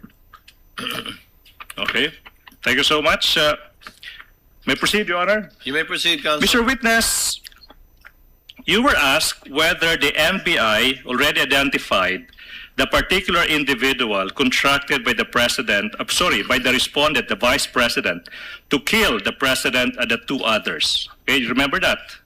Yes, sir. Now, to clarify for the record, what investigation, if any, did your own NBI Cybercrime Division conduct on this matter, if any, if you know? Again, sir. Okay. Let me clarify. You were asked whether the NBI already identified the particular individual contracted by the respondent to kill the president and the two others. And you said you remember Objection, that. Your Honor, Yes, on the use of the word contracted. We never said contracted. Reform counsel. That the vice president already spoke to a person to kill the president, and that person said yes, so that's a contract. Now, do you remember that? Yes, sir. Objection, Your Honor. It's a conclusion of law made by the counsel for the prosecution. Witness may answer. All right, now, to clarify, sorry, Your Honor, this is now the question, Attorney Lotok. No, to clarify for the record, what investigation did your own NBI Cybercrime Division conduct on the identity of this person that said yes to the order of the vice president to kill the president and two others? Yes, Your Honor. Again, the reason why we sent a letter December 2, 2024 to the vice president is for that purpose. We informed the vice president that we are also investigating on that alleged threats against her life. Unfortunately, hindi ho siya nag-appear So wala ho kaming makitang validated information. Then aside nun, we also issued subpoena to the media personalities who were present during those press conference and who have personal knowledge na nangyari yung event na yon. And in fact, tinanong po namin din sila isa-isa. Kilala nyo ba yung kinausap ng Vice Presidente? May idea ba kayo kung sino yung tao na yon? At bawat isa sa mga nasabina ho namin at nag-appear, sinabi ho na hindi ho namin kilala, wala po kaming alam, Your Honor. And then nung chinek namin yung open source, nung nagkanta kami ng open source investigation, kasi yun nga, sinasabi ko kanina, Your Honor, tinitrace namin yung sinabi ni Princess Maui na Romanov, ang nakita lang ho namin doon, yung statement ni Mayor Baste nung January 2024. Tiningnan din ho namin kung relevant ba yung pag-aalis ng 75 PNP personnel from the BPSPG at inilipat sa Manila para doon sa peace and security, parang i-augment yata sila. Consider din ho namin yon, pero wala ho kaming na-validate na information relative to the threat against the life of the Vice President. But, ganun pa man, Your Honor, I know for a fact na yung aming intelligence service ay continue hong nagmamonitor at naghahanap kung sino yung tao na yan. Baka ho sila ang pwedeng sumagot o yung aming director, Your Honor. Okay, thank you, Attorney Lotok. Let's move to another point. Now, in your investigation, Attorney Lotok, what significance, if any, did the NBI give to respondent's own admission that she already spoke to a person to kill the president and the two others? What significance, if any? Well, mabigat ho yun kasi lumalabas na hindi lang ho siya nagjo-joke doon nung nireiterate niya yun, nung inadmit niya nung November 26. Ibig sabihin, may intention ho doon ang Vice Presidente base doon sa mga utterances na yun. Pinag-isipan ho niya yan. In fact, I can classify it as... Objection, Your Honor. The answer is already based on his own interpretation. May we move, Your Honor, that it be stricken off the record? Your Honor, whose interpretation should he be answering? Witness will please complete his answer and then Chair will consider the objection of the counsel for respondents. Yeah. Finish your answer, Attorney Lotok. Yes po, Your Honor. Yun nga, sinasabi ko, it was contemplated, sir. Okay, now, Attorney Lotok, Your Honor, move to strike it off the record, considering that he included conclusions of law in his Your Honor, he's answer. a lawyer. I mean, you have been asking questions on the basis of law and we did not complain. Now I'm asking question to him as a lawyer. Then you Counsel, are moving please, motion is denied. Let it remain in the record for whatever purpose it may serve. Let the senator judges give it its due weight according to their discretion. Witness, counsel may proceed. Thank you so much. Mr. Witness, you were also asked about the NBI's alleged lack of coordination with certain government agencies such as the PNP, the Armed Forces of the Philippines, and the National Security Council in its investigation on the threats to the President and the two others. Do you remember being asked that? Objection, Your Honor. It was not covered by my cross-examination. It Your was Honor, please. a query from one of the senator judges. In the discretion of the court, the counsel can ask questions not covered by the cross-examination. We'll allow it. Now, could you explain to the court how is this so, if you can? Insofar as communication with other agencies, the Cybercrime Division back then, nakafocus ho kami sa investigation aspect. Now, pagdating doon sa security ng highest officials, again, for a fact, I know na may ginagawa yung aming intelligence service insofar as communicating with other relevant agencies gaya ng AFP, PNP, PCO, and even National Security Council. Yun nga lang, yun sa amin, Your Honor, nakafocus ho kami dun sa investigation. Ngayon, kung may binababaho ang director, base sa mga impormasyong nakalap niya from different agency, mag-i-instruct po siya sa amin. All right, now, let me proceed. Mr. Lotok, you were asked during cross-examination about the investigation that you conducted on the alleged threats to the life of the Vice President. You were asked whether there was an affidavit of investigation or report on such investigation that you conducted, and you answered there was none, correct? You remember having said that there is no affidavit of investigation? For the Vice President? For the Vice President, Yes, okay? sir. Yes, sir. And you said, but there was an investigation, but there is no affidavit of Yes, investigation. yes, sir. Then the question now is, so whatever happened, what happened to that investigation? Again, Your Honor, since wala ho kaming ma-establish na validated information, hindi ho gaya dito nung sa Presidente na may apparent commission of crime, dito ho kasi wala kami mapagsimulan, hindi ho na kami pwedeng mag-produce ng affidavit of investigation kung that's the case. Ang ginawa ho namin, although nag-aantay kami ng validated information at nangangalap kami, continue ho na nagmo-monitor yung aming intelligence service. I know that for a fact kasi yun yung trabaho nila. Siguro ho pag sila ang tinanong natin, baka meron silang masabi kung ano yung nangyari dyan, ano yung update niyan. Maging ho ang aming director. All right, now, but Mr. Witness, you were also confronted with the facts that a certain Princess Maui mentioned in that press conference a certain Operation Romanov that allegedly is a security threat to the Vice President. Do you remember that? Yes, sir. Now, what did you do, if any, on this information? Yeah, security threat. Ang nakita naming relevant dyan, yun nga po, yung pag-aalis ng 75 personnel sa BPSPG, then nilipat dun sa Manila. Then aside from that, base ho kasi sa record ng COA, meron pa ring 335 more or less na naiwan na security personnel ng Vice President. At ang narinig ko yata kay Honorable yung sa comment ng Ombudsman na ba siya noon o Secretary of Justice siya na yung number na yan mas malaki pa sa bilang ng security personnel ng Presidente. Okay, now, I'm referring to, Mr. Witness, to Operation Romanov. Okay, what did you do, if any, on that information offered by Princess Maui, information on Operation Romanov? Objection asked and answered. No. That was his answer in the previous Ask question. and answer, Counsel. All right, now. What else did you do, if any, in relation to the investigation, your investigation on the security threat to the Vice President?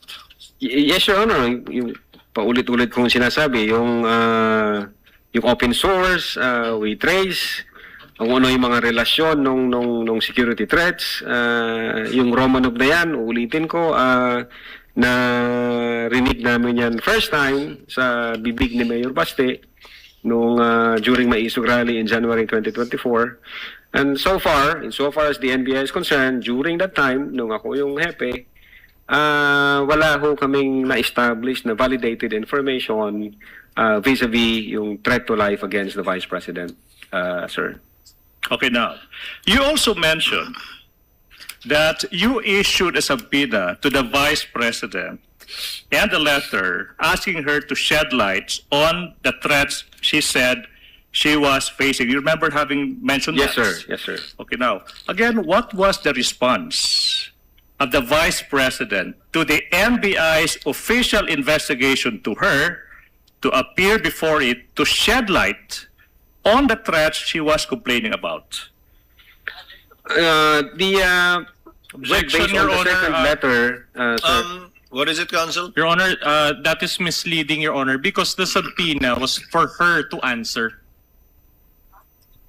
I think he mentioned letter, Counsel. Yeah. I heard letter, if I'm not Letter. mistaken. Let's focus on that letter, if you may.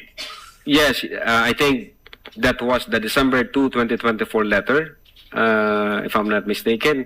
And then nag-reply ho sila ng letter at sinabi po doon ng lawyers na the Vice President is confident that the NBI will also investigate the alleged threat against her life. Yun po yung tenor nung letter na yun, Now, sir. Mr. Witness, you also mentioned that since the Vice President did not heed the letter you issued, you were not able to elicit information from her. You remember having said that, correct? Yes, sir. However, on the part of the threats to the life of the President and the two others, you did not need to interview them personally to proceed with the investigation. You remember having said that? Yes, sir. Now, the question now is for clarification before our honorable senator judges, what's the difference? Why the difference between the two? Again, ulitin ko po, Your Honor, insofar as the threat against the life of the Vice President, we have not established a validated information. That remains to be allegation. Insofar as the threat based on the utterances against the President, the First Lady, and the former Speaker of the House, that was apparent. Nasa video, narinig ho namin. Therefore, based sa aming jurisdiction, which is primary jurisdiction, kaya ho kami nag-imbestiga kaagad doon. Okay, 3 more points, Your Honor, before the prosecution winds up its Thank you. redirect. Now, it was also raised during the discussion, during cross-examination, that the Vice President was merely exercising her freedom of speech and she was not committing a crime of inciting to sedition. Do you remember being confronted with that issue? Yes, sir. Now, you tell the Honorable Court, what is your response to that issue, if any? Objection, Your Honor. It will call for his opinion. Exactly, he's We'll a call lawyer. for Opinion, Your Honor. He's not an expert on the matter. He's a lawyer. witness may answer if he knows. Well, again, I've already said, Your Honor, to reiterate, if the second highest official of the land uttered openly and in public that she had already contracted a person to kill the President, the First Lady, the former Speaker of the House, and she instructed that person to be relentless in killing them, and that person said yes, we failed to see any amount of freedom of speech in that utterances. Number two, should we allow that kind of argument? Should we allow that to become the norms of our society? Then nobody would prevent from anyone from doing the same. Imagine the chaos, the disorder, and the anarchy, Your Honor. And number three, as a lawyer and being in the law enforcement, freedom of speech protects lawful expression. But it does not protect utterances that satisfies the elements of a criminal offense like this one, Your Honor. A criminal offense like this one. Now, as a lawyer, Attorney Lotok, when the Vice President utter in public that she already spoke to a person to kill the President, the First Lady, and the two others, as a lawyer, did the Vice President betray public trust? Objection, Your Honor. That will call for a conclusion of law already. And Your Honor, as a lawyer, it will call also for his Your Honor, personal opinion. If I do recall, the council were propounding questions on also Your Honor, issues may we get of the ruling on the felony motion versus and objection, crime. What is please? the penalty? I'm also asking the same line of questions, Your Honor. What is sauce for the goose should also be sauce for the gander, Your Honor. A similar question was asked by the counsel for the respondent, and the witness may answer if he knows. If he knows. Yes, Your Honor, as a lawyer. She betrayed public trust. Yes, Your Honor. Last question. Listen, Attorney Loto.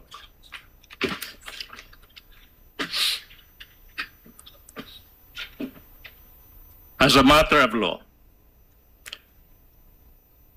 if the President Ferdinand Marcos Jr.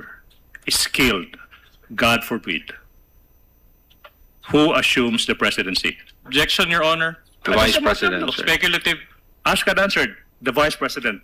No more redirect, Your Honor. Before recognizing counsel for respondent for his recross, Chair would like to recognize Senate President Gatchalian for his interjections. You may proceed, sir, and you have 2 minutes. Thank you, Mr. Presiding Officer. Attorney Lotok, napakinggan ko kanina yung isang sagot ninyo at sinabi niyo dito just this afternoon, yes, we do believe that the Vice President had contracted. Naputo lang siya, but obviously contracted someone to commit a crime or to kill the President and the others. Kahapon, narinig ko na ipinapasa nyo sa investigative division ng inyong or intelligence service ng inyong ahensya itong tanong na ito. So, ano ba? Meron bang nakontratang papatay o walang nakontratang papatay? Yes, Your Honor. This morning lang sinabi nyo, you believe na merong nakontrata. Yes, Your Honor. Base ho doon sa utterances, we believe the Vice President na hindi ho siya nagbibiro nung sinabi niya yon. So, ang stand po namin, meron na ho siyang kinausap na tao. Anong ebidensya na meron kayo o meron ka o meron yung Cybercrime Division na made you believe na merong nakontrata? Una, Your Honor, kung yung pagbabasihan po namin is yung November 23 na may kinausap siya, pwede hong sabihin na nagjo-joke lang siya doon kahit galit na galit siya or etc.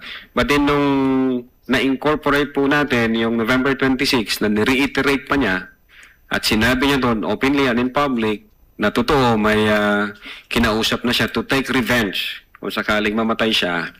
So ang belief po namin may kinausap ang Vice Presidente. Now, insofar as kung sino yung kinausap na yon, insofar as yung existence ng tao na yon, ang makakasagot po, Your Honor, since trabaho nila yun, yung aming intelligence service po, o kaya yung aming So director. yung belief mo ay nanggaling doon sa mga statements Yes, Your ni Vice Honor. President Sara. No more. Statements and admission, sir. Yun doon lang nanggaling. Wala nang iba. Insofar as the Cybercrime Division, Your Honor, yes. Okay. And then, meron din siyang reply. Na sinabi niyo nga kanina, nagpadala kayo ng letter dated December 2, Your Honor. December 2. And may reply rin si VP na dinideny niya na merong grave threat. No? So pag dineny niya na ginawa niya yung grave threat, obviously dineny niya na may kinontrata siya. Diba? So bakit pa rin ninyo i-file o recommend na mag-file ng grave threat and inciting to sedition kung may denial na? Hindi ho, Your Honor. Ang na-establish po namin doon yung the elements of the crime of grave threat.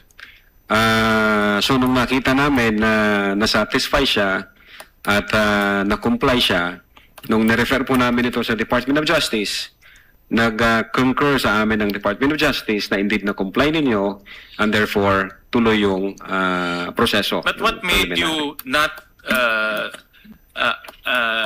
bakit hindi nyo tinanggap itong paliwanag ni VP Sara sa kanyang letter? Dahil kaagad dito sa letter niya may denial na ginawa niya yung grave threat and therefore wala rin na kontrata, no? Kasi magkadugtong yun. Well, Your Honor, mere denial would not discount the fact na na-utter niya yon at may kinausap na siyang mga tao. Yun nga ang problema doon, kaya namin siya gustong makausap personally para makapag-tanong pa kami ng other questions para makita namin, totoo ba itong kinontrata ng Vice Presidente o kinausap o hindi. Kaya lang, Your Honor, wala ho doon, hindi ho siya nag-appear. Yung kanyang sagot is mere denial lang, walang mga basihan, even circumstantial na basihan. So hindi ho namin siya sinama sa factor in considering whether or not a crime of grave threat has been committed by the Vice President. With your permission, Mr. Presiding Officer, just one last question. Nakita nyo ba kung merong capability si Vice President Sara? Definitely po. Ano ang nakita nyong mga ebidensya kung meron siyang capability gawin yung kanyang sinabing pagbanta at yung kanyang gagawin? Well, for one, she is the Vice President of the Republic of the Philippines. And number two, Hindi naman porket vice president ka, may capability ka gumawa nun. Di ba? Yes, Your Honor, not necessarily. But alam naman po natin yung background, naging presidente ang... Hindi ka naman porket Senate President, may capability ka gumawa nun. Yes, Your Honor. So, anong ebidensya na meron kayong nakita na kaya niyang gawin nun?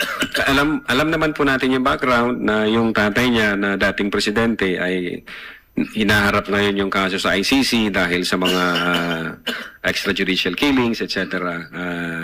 So, tiningnan namin yon na indeed being in that situation, may capability ho, aside from the fact na vice presidente siya. Thank you, Mr. Presiding Officer.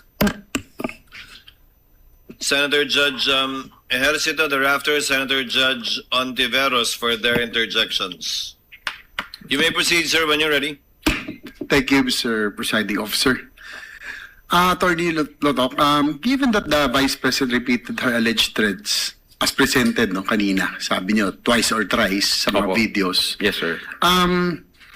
Did you consider her persistent in making the threat or in going through with the threat, because these two are different? Yes, Your Honor. I think yung in-explain ko po yan yung nature of instruction. Kasi yung nature of instruction niya, sabi niya doon, pag namatay ako, huwag kang tumigil hanggat hindi mo mapapatay sila. So there, that's indicative of persistence na determined din po ang Vice Presidente na gawin yon at porsigido siya na doon sa kanya mga utterances kasi maliwanag po na sa instruction na hanggat hindi mo sila mapapatay, huwag kang titigil. So hindi ba ito tinatawag na persistent lamang doon sa threat kung may mangyari sa kanya? If something happens to her, di ba? Parang yun yung nasa... Yes, Your Honor. Does the heat of the moment still matter here? Kasi maaring dahil sa bugso ng galit o sa takot ng gabing yun, nang nangyari dahil sa sitwasyon na nandun po sila sa batasan.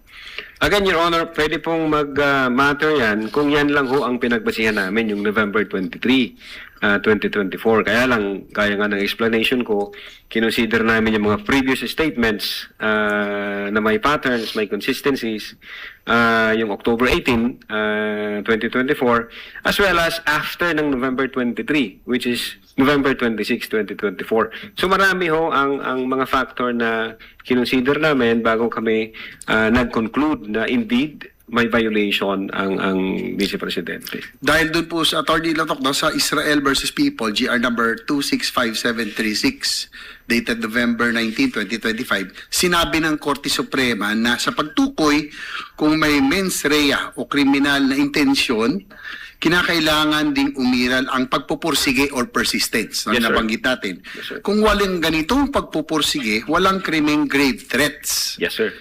Gaya ng mga bantang binitiwan lamang sa tindi ng galit o bugso ng damdamin, no? Yung nabanggit natin kanina. Opo. O bilang biro at hindi naman sinundan ng anumang kilos o karagdagang pagbabanta. Yes, sir. Insofar as persistence is concerned, nakita po natin yan noong November 23 utterances.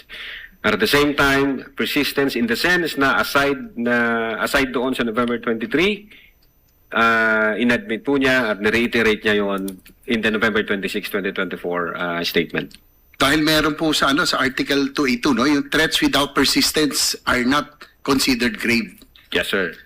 So, in conclusion, Mr. Presiding Officer, sa inyong palagay, ano-anong ginawa ng Vice Presidente ang may tuturing na pagpupursige o persistence sa kanyang mga banda? Well, Your Honor, October 18, sinabi na niya doon na I imagine myself cutting his head, na gusto kong tanggalin yung ulo niya ba. In fact, may instance doon na sinabi niya na pag di kayo tumigil, huhukayin ko yung tatay nyo, itatapon ko sa West Philippine Sea. Meron ganun noong October 18. And then pagdating dito sa November 23, she was hurling profanities and invectives habang galit na galit siya. Sinasabi niya, this country will go to hell dahil yung tao na yan na nakaupo, hindi marunong maging presidente. wala akong kinukonsider na mas mataas sa akin. At the same time, he was lying through his teeth para lang makuha yung boto ng mga tao. And then yung nung kinausap niya na papatay sa 3, at the same time, dinugtong ho namin yung November 26. Inulit pa ho niya yun. Aside na persistence na yung nature ng kanyang utterances, inulit pa ho niya nung November 26 openly and in public na indeed may kinausap siya to take revenge. Na kung mamatay siya, patayin niyo yung 3. That's much persistence kung i-establish po natin yung persistence, Your Honor. Maraming salamat, Attorney Latok. That's all. No more further questions, Mr. Presiding. Thank you, Senator Thank you Judge. po. Senator Judge Ontiveros, you may proceed, ma'am, when you're ready. You have 2 minutes. Salamat, Mr. Presiding Officer. Mr. Witness, Yes po, Your Honor. nabanggit niyo kay Senator Judge Ejercito, hindi ngayon lang, kanina, yung admission against interest. Sabi niyo po, ang mga pahayag ng Vice Presidente ay maituturing na admissions against interest. Tama po? Yes, ma'am. May diferensya po ba sa pagtrato sa pahayag ng isang tao kung pabor sa kanya o against sa interest niya ang admission? I think so, ma'am. Ano po? Kasi base dito sa issue natin, ang Vice Presidente is abogada, alam na po niya yun, na the moment she uttered those kind of statements, pwede ho siyang mag-fall in any criminal violation. So pagdating ho ng November 26, instead of avoiding mentioning those utterances, instead of denying mentioning, or instead of denying that she made those utterances, ang sinabi po niya, ni-reiterate niya, yes, sinabi ko yan, na someone has to take revenge kung sakaling mangyari ito, mamatay ako. Yun po, Your Honor, ang nakita namin. Kaya ako nasabi na admission against interest po yun. So kung sa halip na i-reiterate niya, i-deny niya yung naunang sinabi, kung sinabi niya na hindi ko talaga minimin yan or may sinabi siyang maituturing na pabor sa kanya, iba po yung pagtrato niyo sa ganyang klaseng pahayag sana. Baka maging iba, Your Honor. Okay. So, ano po yung diferensya at saka halaga dun sa bigat na binibigay ng batas dun sa admission against interest? Well, pinapakita ho rito in the natural order of things, hindi ho i-admit ng isang tao yung isang bagay na ikakasira niya o na ikakaharap niya sa isang paglilitis, something like that. Kapag ho inadmit ng isang tao yung isang bagay na ikakasira niya, maliwanag na ginawa niya yon, sinabi niya yon, at determinado siya sa mga pangyayaring yon o porsigido siya sa mga pangyayaring yon. So masasabi po bang mabigat o napakabigat ang diferensya, ang halaga na ibinibigay sa isang o sa ilalim ng batas ang isang admission against interest? Yes, Your Honor. Opo. Okay. Panghuli na lang po, Mr. Witness. Bakit nga po pinaparusahan ng batas ang grave threats kahit pa hindi natuloy sa physical act? Well, Your Honor, for purposes of peace and order among the populace, pag hindi ho in-address yung speeches o yung utterances na magka-qualify as grave threat, magkakagulo ho yung mga tao. Pwede na lang ho sabihin kahit na sino na papatayin kita pag ito nangyari, gagawin ko to sa iyo pag ito nangyari.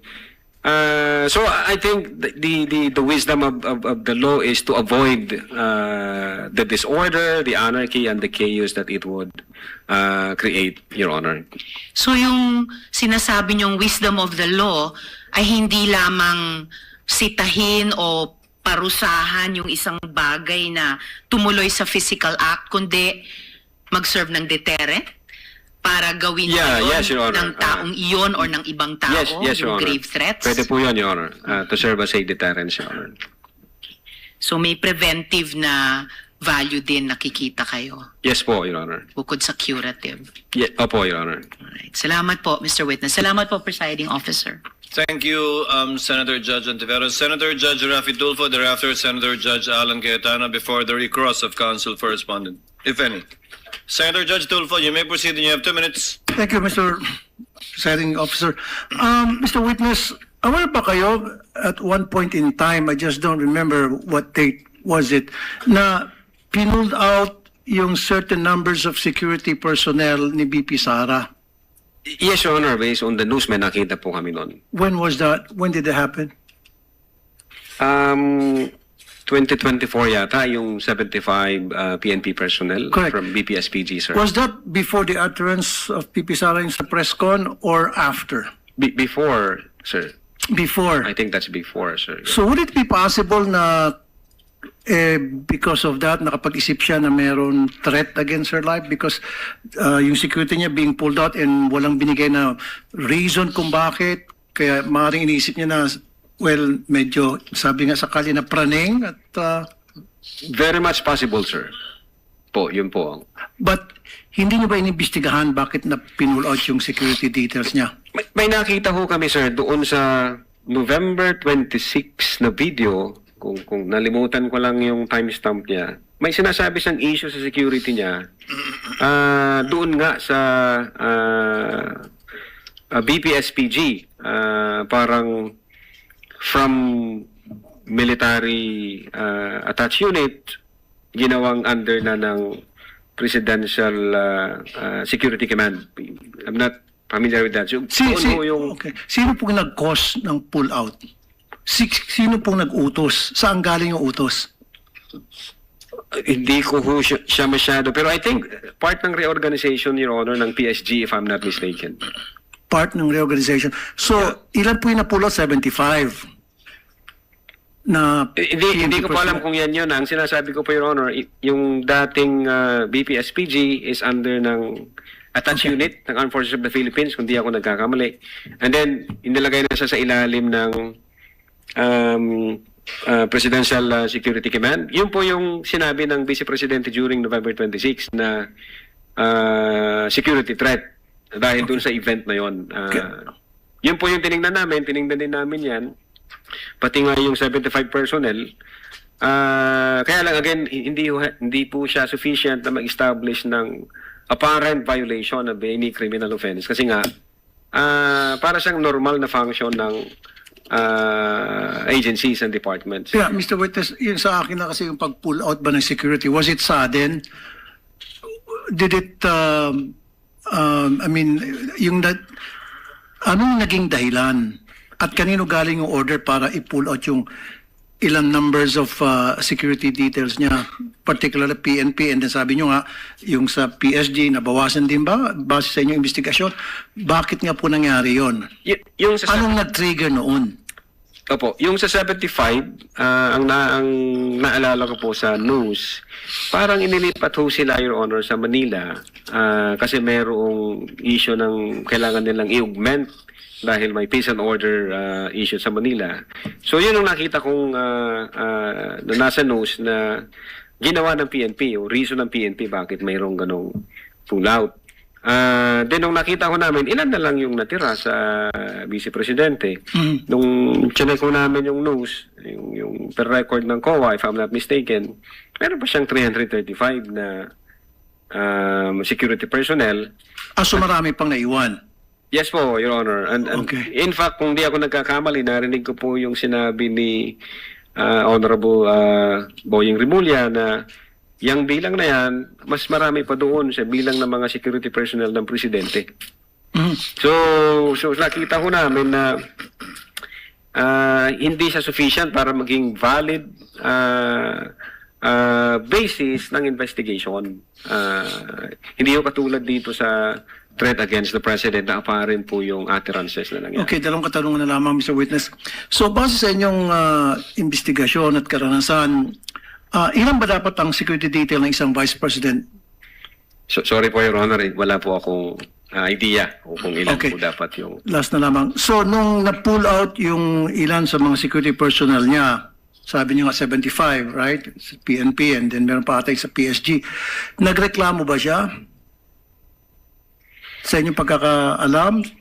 Doon sa November 26, Your Honor, I think ang isa sa issue niya na may threat sa security is yung paglipat ng BBSPG from attached unit ng AFP na maging under siya ng Presidential Security Command. Yun po yung narinig namin. Pero yung dito sa 75 personnel, insofar as I'm concerned, wala akong nakita sa reports, sa news, sa social media na nagreklamo siya na nawala yung 75. Pero baka maliw ako, baka mayroon akong hindi nakita.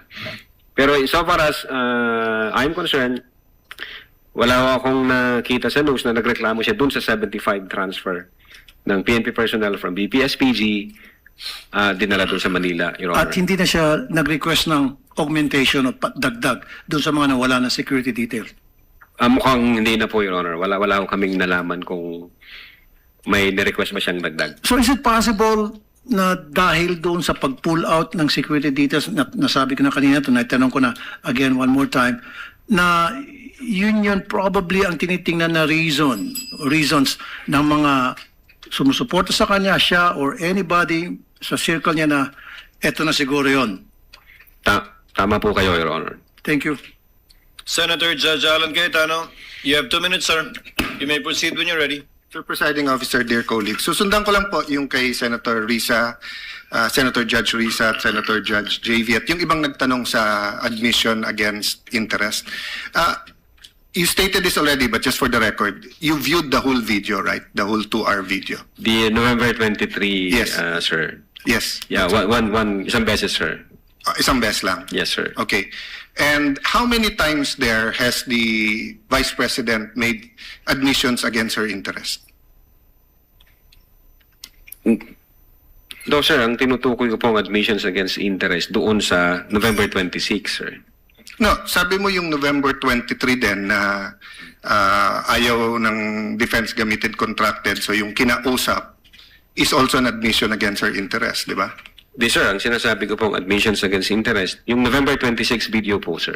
Na sinasabi niyang totoo yun at hindi niya Yes, sir. Okay. Opo, sir. So, doon sa November 23, may nakita ka doon na admissions against interest? Insofar as I'm concerned, na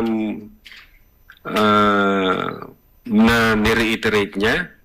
Hindi, not reiterate. Siguro para malinaw, in your mind, or as a lawyer or as an NBI agent, what is an admission against interest? Yun nga po, yung ini-explain ko po kanina. Ito po yung isang bagay na ginawa ng isang tao na... Hindi ginawa, sinabi. Sinabi kasi ng, it's admission eh. Opo, sinabi ng isang tao na ikakasira niya, but then instead of denying na sinabi niya yon, inadmit pa niya ito, nireiterate Okay, niya. very clear yon.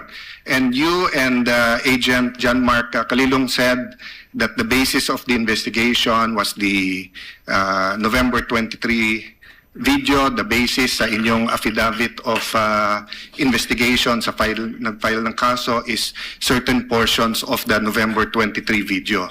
As well as the November, as well as other evidence. Okay. Opo. Sa November 23, ilan ang admission niya against interest?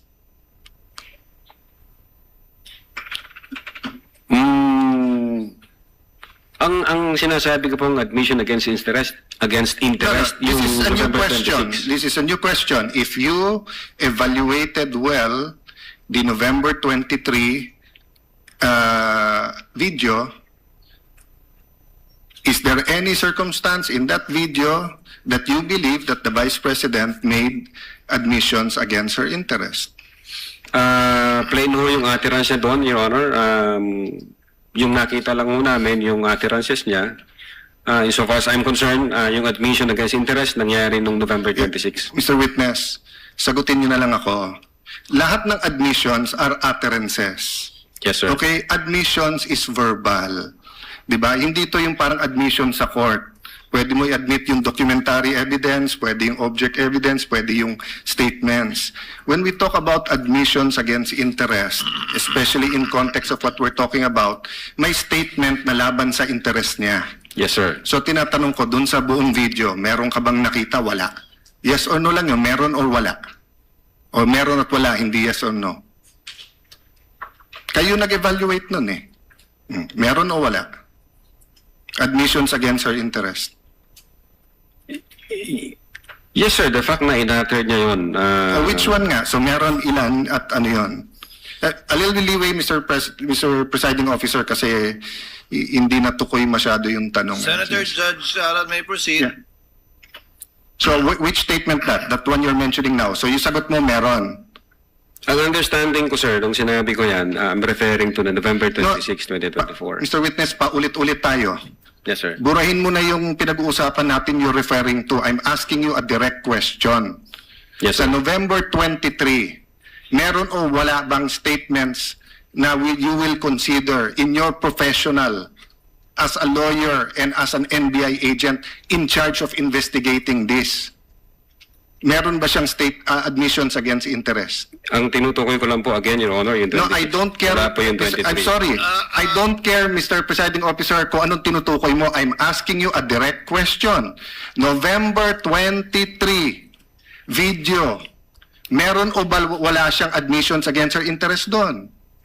Attorney Lotok, yes, no, I do not know, I do not remember. We're referring to November 23, not 26. Yeah, I do not know, sir. Ang nare-refer ko na... Yeah, don't tell me na. So you do not know. Okay. When she said, kung papatayin ako, may kausap na ako, patayin niyo yung tatlo. Is that an admission against interest? Yes or no? Based on that utterance, sir, yes, I think so. Yes. O kakasabi mo lang kanina, I don't know. Ngayon, yes. O ano pa sa video na yon na admission against interest? Meron o wala? Or I don't know? Yung utterances na yun, sir, Sir, bukod nga doon. To me, sir, yung utterances na yun, that's admission against Sir, interest. klaro na yon. Tinanong ka na ng presiding officer, sagot mo, I don't know. Tinanong kita ng diretso na sa video, biglang you know, biglang sasabihin mo na yun utterance na yon. So ang tanong ko na ngayon, bukod doon, aside from that, Sir, ulitin mo po yung sagot ko. no, you don't need to answer. Yung sinabi ko po na No, I'm admission asking against you, interest. aside from the utterance, the statement, na kung papatayin nila ako, patayin sila, is there any other utterance in that video that you would consider admission against In so far interest? as I remember, wala na po yun. Wala na, okay. When the Vice President said, yung pinamigay sa DepEd, isn't that an admission against her interest kung may pinamigay?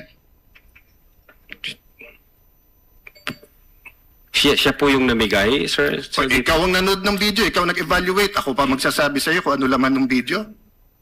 Akala ko ba, tinignan nyo ng mabuti yung video? Bakit hindi mo alam yung laman ng video? DSW, sir, pwede ko pong tingnan yung sinasabi. No, so you do not know what the alaman ng video? Again, tinignan ko po ang video one time, and ang nag-review po ng video yung agent on case. Yes, but you're the agent in charge and you're the one who filed the affidavit. Okay, Yes, sir. next question. Nung sinabing mag-people power, tapos ang sinabi niya, hindi yun yung solusyon. O kung nag-people power, sino magiging presidente?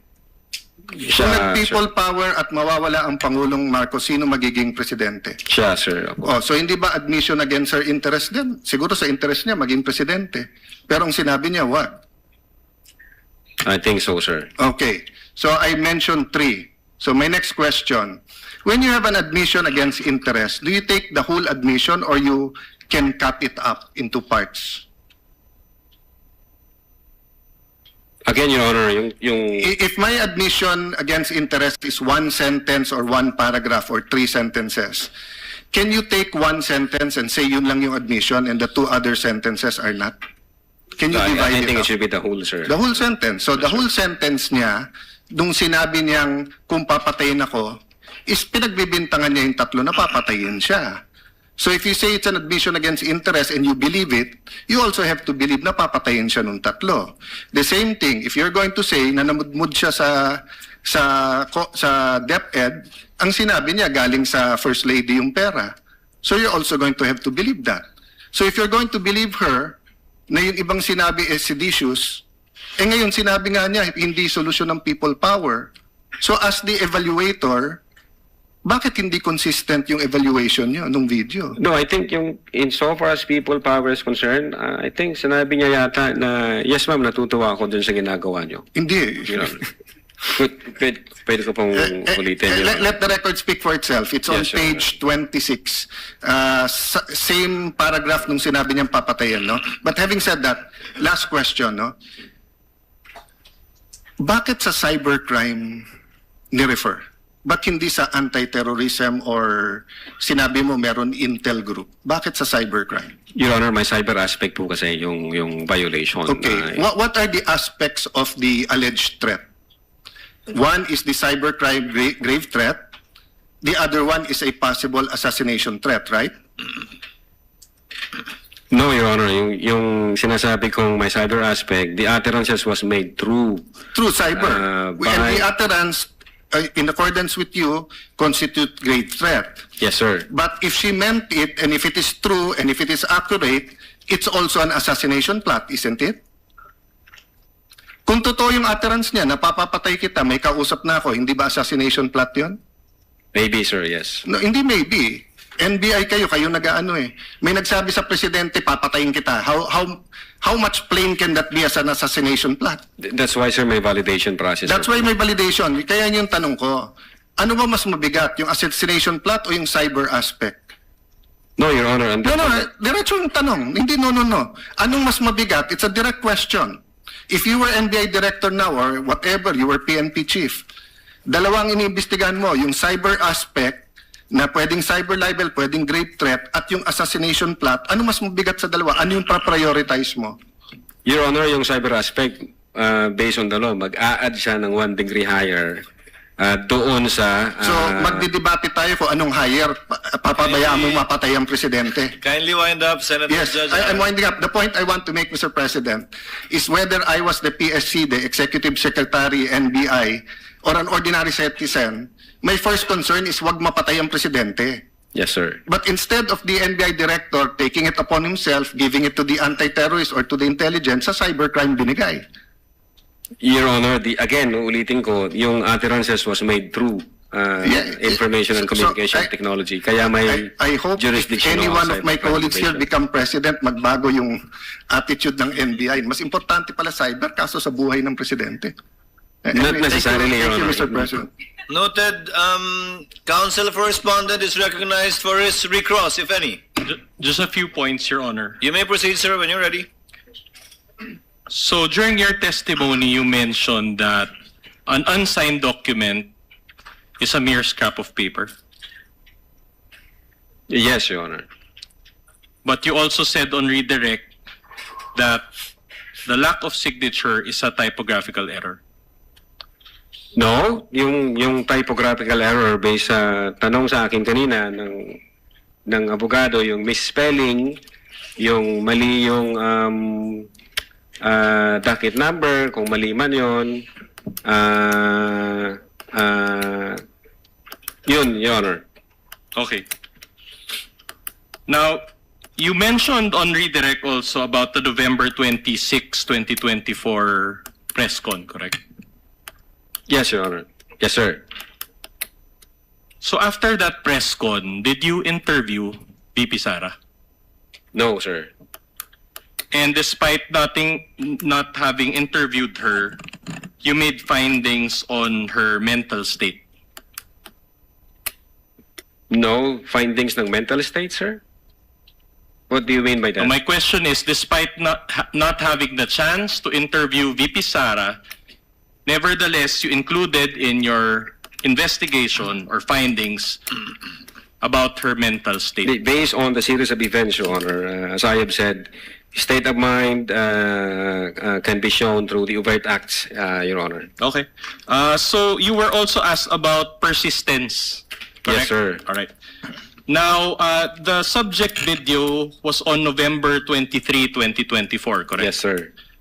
But to demonstrate persistence, you referred to a press con on October 18, 2024. No, sir. To demonstrate persistence, yung nature ng utterances niya, ulitin ko, sir, in-explain ko muna, the nature of the instruction was persistent because of the fact na ang sabi niya, huwag kang tumigil hanggat hindi mo sila mapapatay. And then, na-reiterate niya to noong November 26. Now, as to consistency patterns at persistence, pagdating sa galit niya sa presidente, yung October 18 may kinalaman kasi ang unang sinabi niya doon, walang kinukonsidera kong number 1 hanggang number 2 lang yung Pilipinas na to. Then pangalawa, I imagine myself cutting his head. Then kinumpara namin siya noong November 23. Already satisfied with the answer? Consistent po yung... What was that, Council for responding? We are already satisfied. No need to I elaborate. think already answered, yes. All right. Last two questions.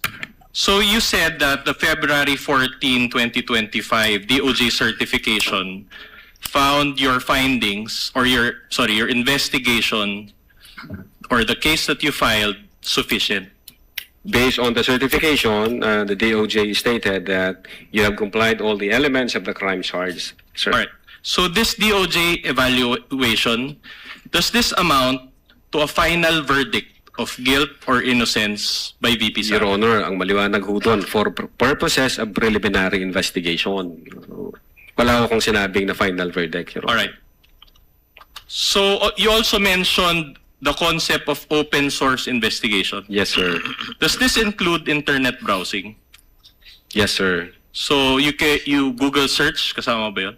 Yes, sir. So you Google search mga news articles, websites, videos, correct? Yes, sir. Including mga YouTube videos. Yes, sir. All right. I'll show you a short video and I'll ask one final question. Kindly show the video, Tech.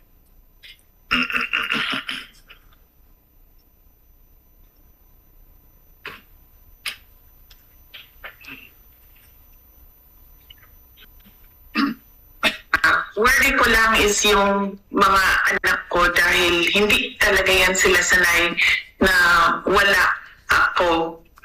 Nasanay kasi sila, lumaki kasi sila na katabi ko yan sila sa tulog. Yan yung worry ko, yung aking mga anak. Dahil nawalan sila ng nanay. Yan yung hindi ko kasi magawa remotely, yung pagiging nanay. Pero yung trabaho dito at trabaho dyan sa Pilipinas, kung saan man ako, ay magawa ko siya remotely.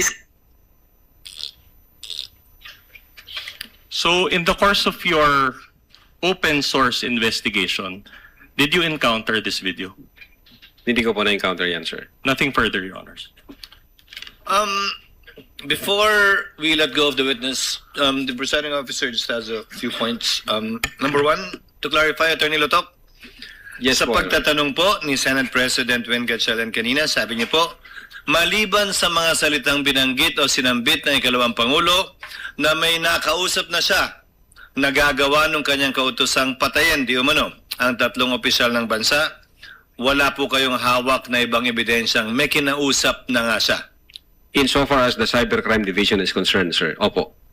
Pangalawa po, sabi niyo po, sa ilang katanungan pinukul sa inyo, na hindi nyo alam kung totoo o hindi ang ilang mga sinabi ng ikalawang Pangulo. Sa video na napanood po ninyo ng isang beses, yun mahigit 2 oras, sa kabuuan po, totoo po yun.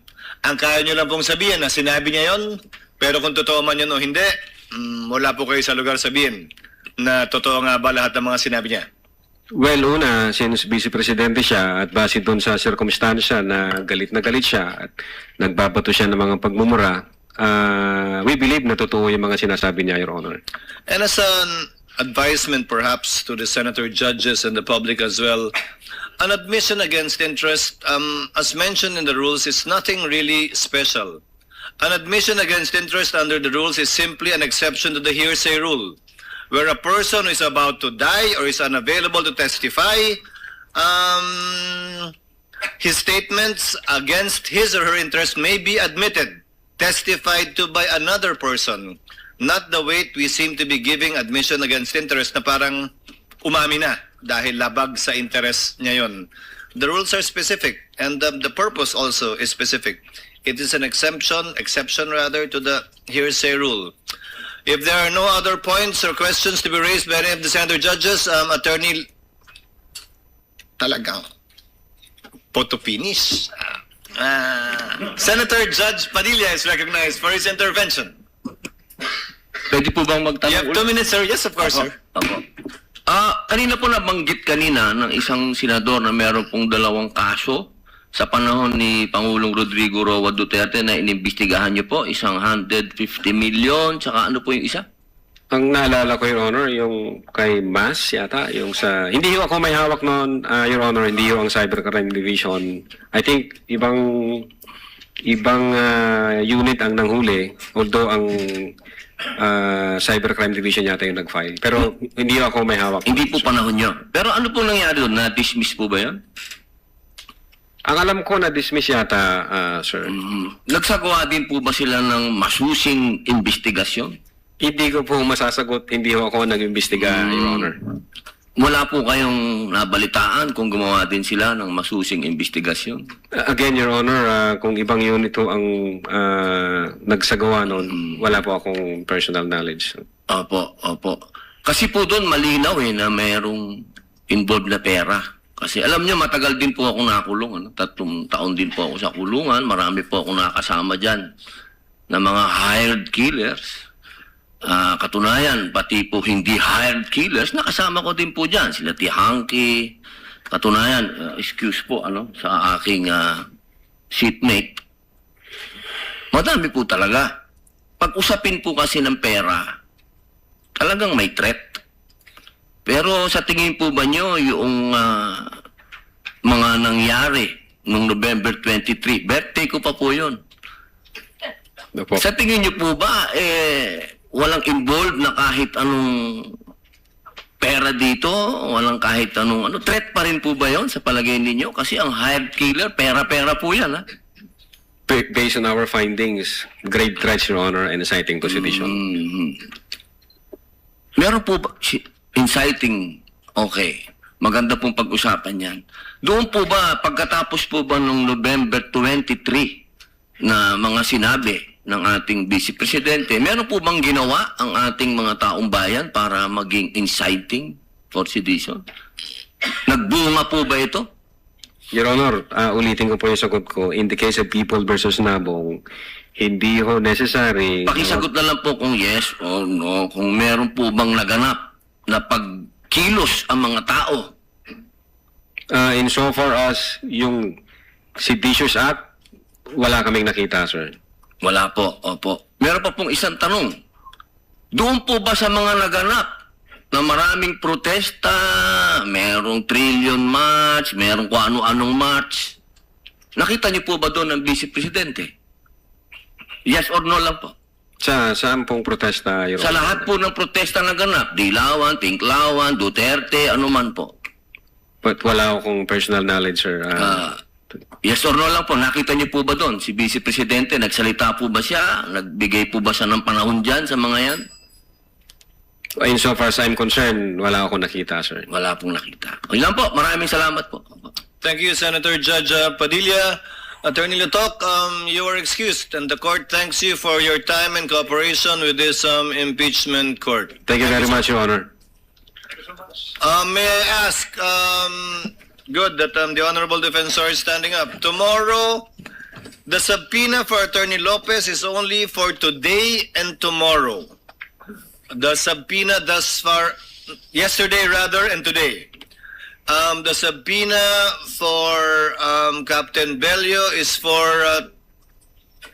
no subpoena, but she is scheduled to testify tomorrow. So what is your pleasure, Honorable Defensor?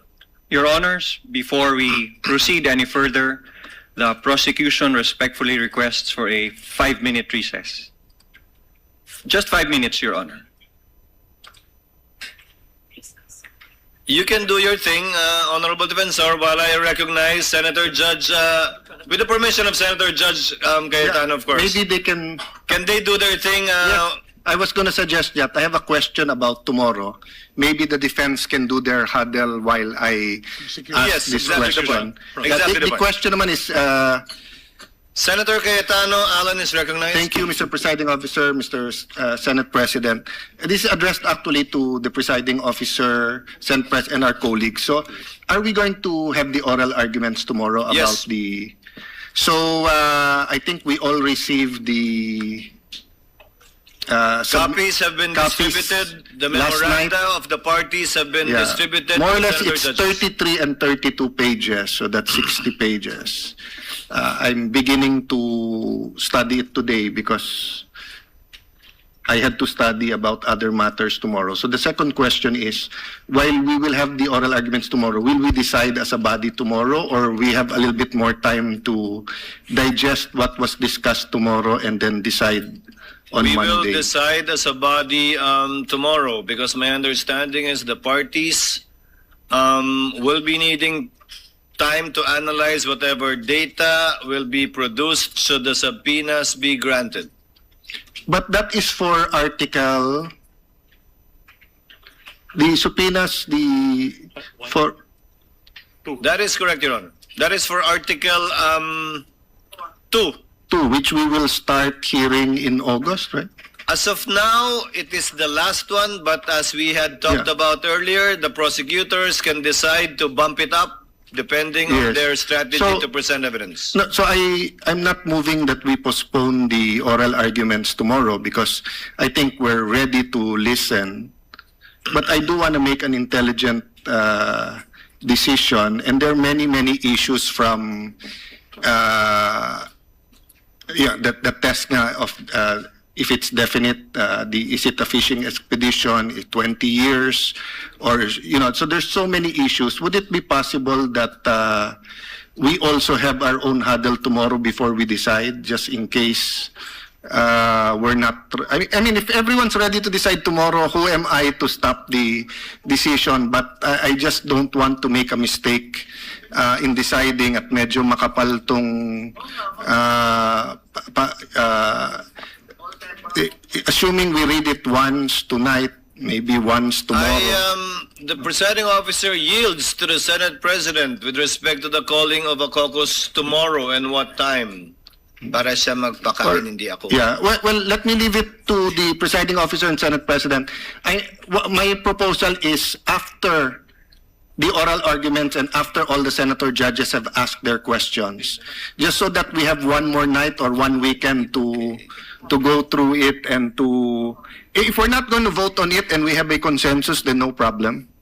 And there's a precedent because we did this during the time of the late Senate President Enrile when it came to issues that were of utmost importance that could decide the impeachment trial results one way or the other, but that do have implications in terms of precedents, especially ito pinag-uusapan natin AMLA at saka BIR. The Mr. Senate President is recognized to respond. I share the same feeling with Senator Judge Alan Cayetano. I started reading both memos, and indeed it's quite lengthy and complicated, and we need to also consult our legal teams. So may I propose, Mr. Presiding Officer, to have a caucus tomorrow at 10 a.m. So that we can thoroughly discuss this. After. Mr. Senate President, I mean, I really thank you that twice already during impeachment, without talking, we have the same wavelength. May I propose that if we have a caucus after, just so that we can, for all we know, maganda yung discussion and we're enlightened by the prosecution. And, So during the break. And to be honest, I'll probably still be reading this at 10 a.m. No? If that is the pleasure of the body, we can have a caucus maybe after, no? During the break. when we After call a break. after the oral arguments, we'll pause for a break and have a caucus. We can call a longer break, Senator Judge. Thank you, All right. Senate President and Thank you. Senator. Is the Honorable Defensor ready after his 5-minute huddle? Yes, Your Honor. Your Honor, may I request the court to recognize the counsel for the panel of prosecutors, Attorney Lorna Pataho Kapunan, Your Honor. Attorney Kapunan, counsel for the prosecutors, is recognized. What do you have for us, ma'am?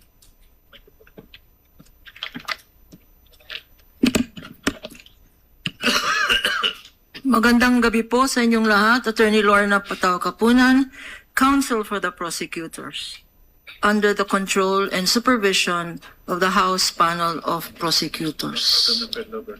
If I may, Your Honors. Please proceed. I can see Senator Panfilo Lacson coming in at narinig ko po yung kanyang interview nung sinabi po niya na baka magkaapo na tayo dito at magkaroon na ng national bird, eh hindi pa tapos ang impeachment trial na to. We have seen, this is, Ma'am, you said national bird. hindi po ba, Senator Lacson? Well, somebody who interviewed you said that you said that. It must be another senator judge or another person. Talking about birds, okay. Please proceed, ma'am. I never talked about birds. Then definitely my information was hearsay. In any event, in the last 4 trial days, we have had several hours of legal calisthenics, direct examination, cross-examination, and today we also had redirect and recross. A total of approximately 8 hours a day, and 2 witnesses.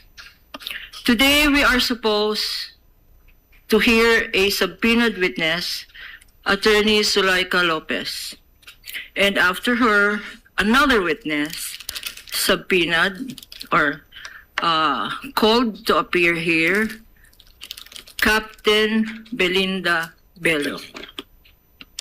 After hearing the 2 competent and credible witnesses, not expert witness, but through their credentials showed that they were competent to testify on the matters that they were asked to authenticate. After evaluating through these 2 witnesses, 19 documentary evidence from Agent Kalilong and 45 documentary evidence from our recent witness, Attorney Lotok, and after the very clarificatory and probing questions of our senator judges, after evaluation, and not only during this 5-minute huddle,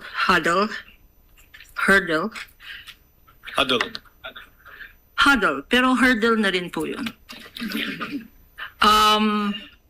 It is the wisdom of the public prosecutors as expressed through this representation that we find it totally unnecessary, redundant, and a surplusage to still present Attorney Zulaika Lopez and as well Captain Belinda Bello. Let me just state for the record the reasons why. Had we been able to present Attorney Zulaika Lopez, she would have proven 3 things, or we would want to have proven 3 things. First, that she was personally present inside that detention center when the Vice President uttered the video, Exhibit P-4-10, when she uttered the statements that she had contracted, that she had already contracted a killer, and you have heard this already before, and so on, to kill the President, the First Lady, and the Speaker of the House. That would have been the first offer of testimony, that she was personally present inside that detention center when the Vice President uttered those statements. Admitted already, admitted by no less than Attorney Vinluan here, who in his closing remarks or opening remarks mentioned more than 10 times that that press conference occurred, Attorney Zulueta and the Vice President was there, and that in that press conference or a live broadcast, the Vice President did utter the statements we have heard time and again, Exhibit P-4-10. Although Attorney Vinluan says yes, 10 times, I counted just now. I counted that the admission there as to the utterance was made 10 times. Although Attorney Vinluan did say that it is a matter of interpretation, he says that the Vice President did not act as Vice President when she made those utterances. He attempted to give a humane picture to the Vice President that she had reacted as mother, sister, brother? No. And that she was not reacting in her capacity as Vice President. But in that statement that Attorney Vinluan mentioned, there was admission as to the utterances being made more than 10 times. He said, our interpretation is wrong, but again, that is left to the discretion of this court. So that was the first offer. The fact that there were utterances made in a press conference and that Attorney Zulueta was president. No need to present Attorney Lopez for this purpose. Secondly, our second purpose was that Attorney Zulueta Lopez was not only present, but so were other media personnel present there who heard the utterances of the Vice President. And lastly, we would have offered Attorney Zulueta Lopez Zulaika Lopez to confirm the authenticity and the provenance of that video.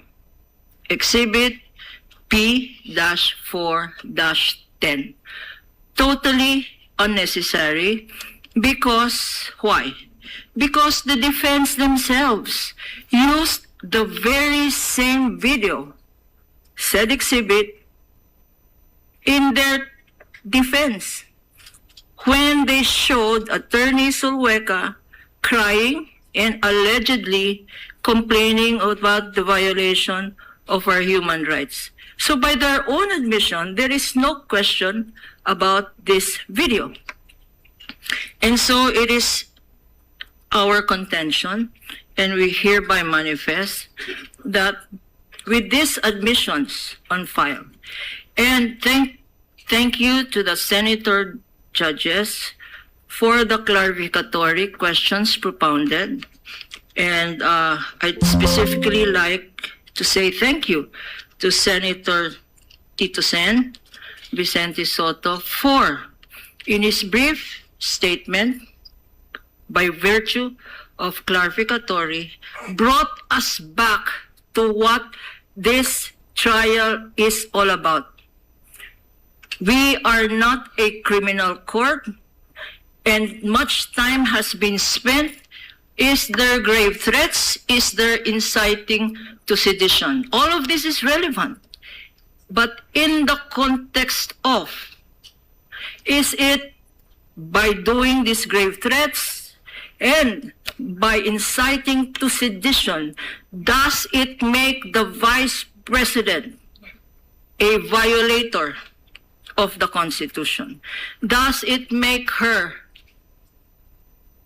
a violator of her solemn oath of office?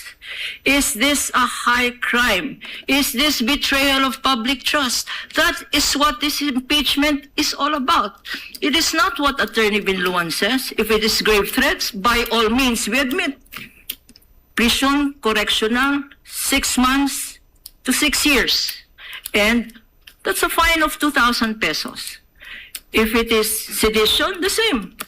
MTC should be trying these crimes, or the RTC. But that's not what this is all about. Attorney Gaponan, Okay. with your indulgence, kindly Last sentence. take up the matter of the presentation of witnesses. Correct. Because that is the subject at hand.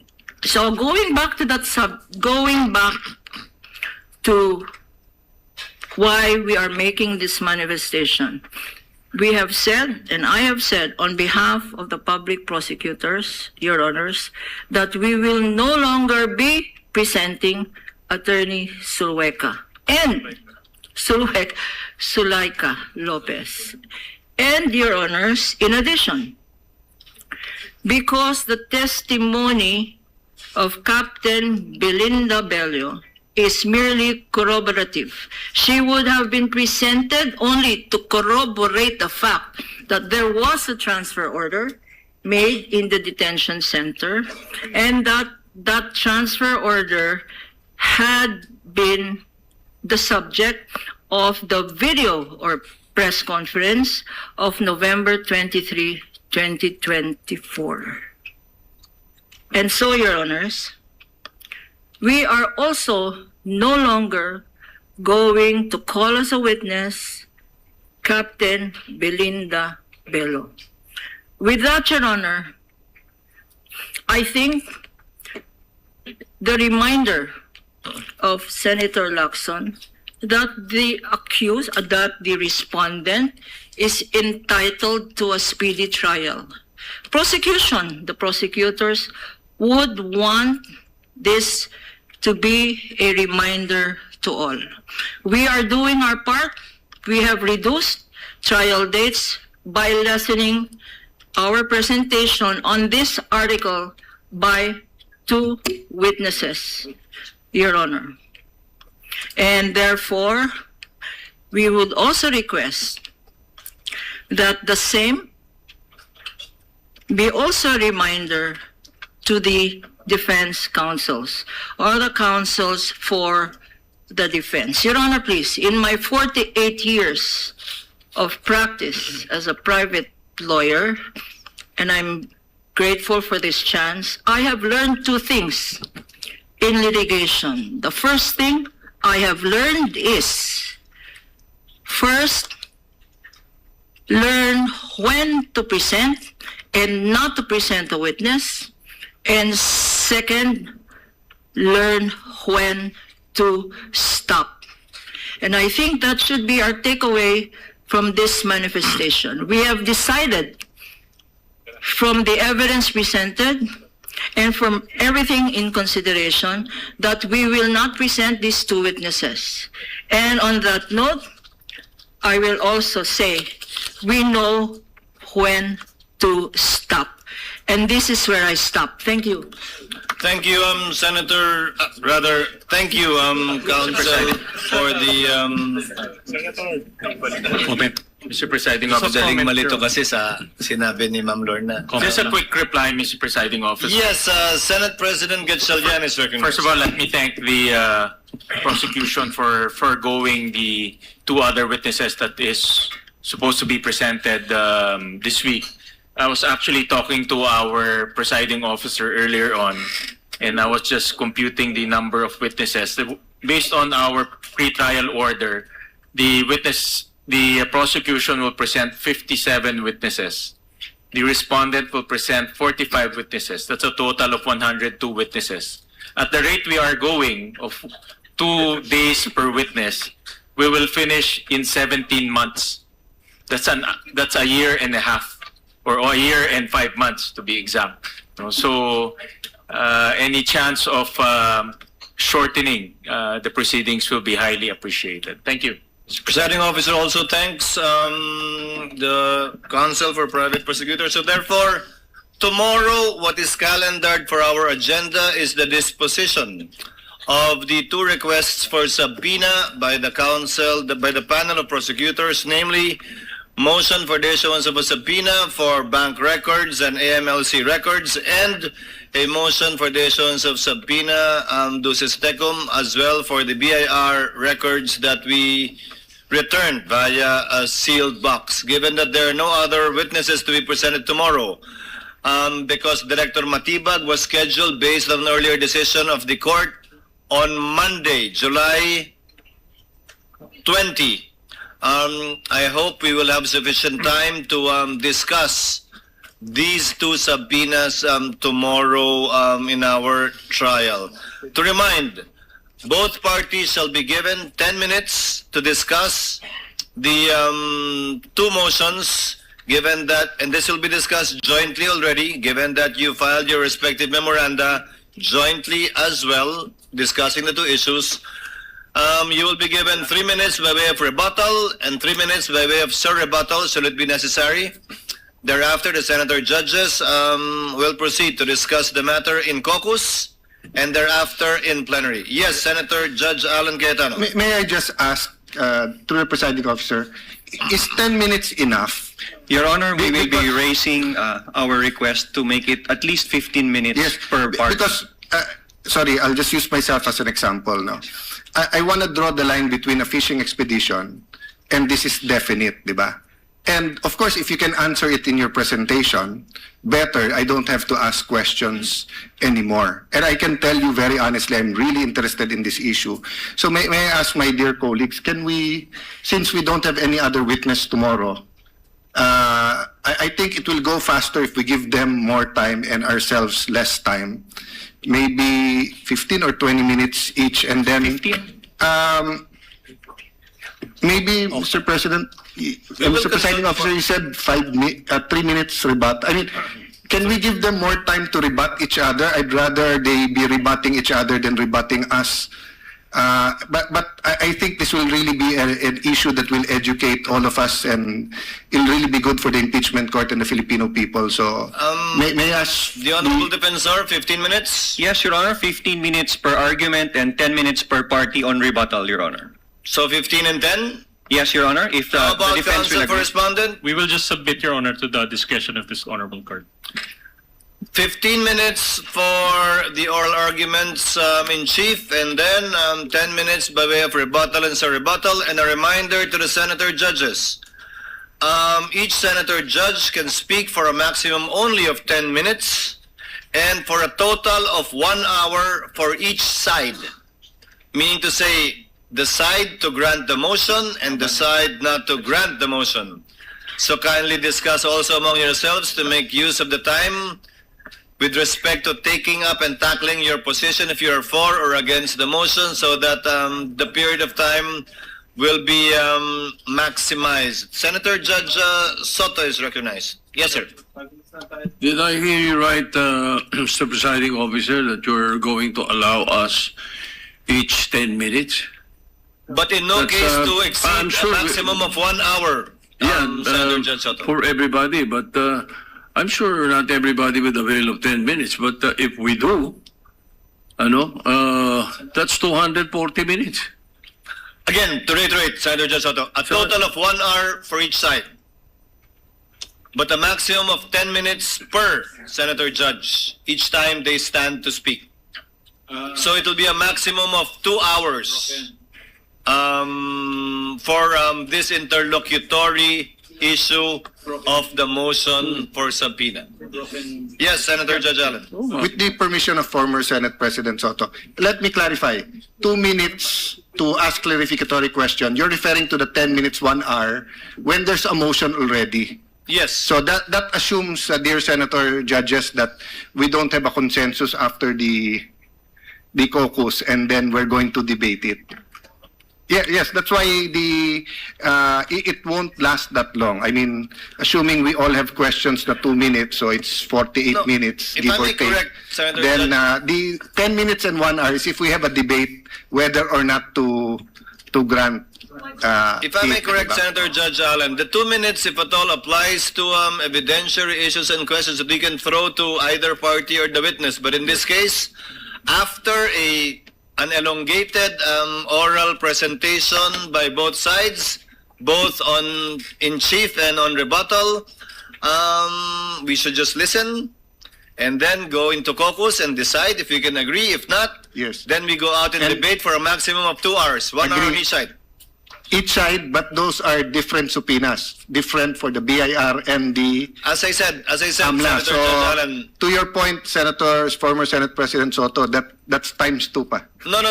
Senator Judge Allen, as I said earlier, since the memoranda was submitted by the parties jointly on these twin motions, we will be deciding on it jointly as well. But would it be possible that we all agree, let's say, on the AMLA but not agree on the BIR, or vice versa, or we both agree on both? Because there are different laws governing AMLA and BIR. Anyway, that's why we'll have a caucus.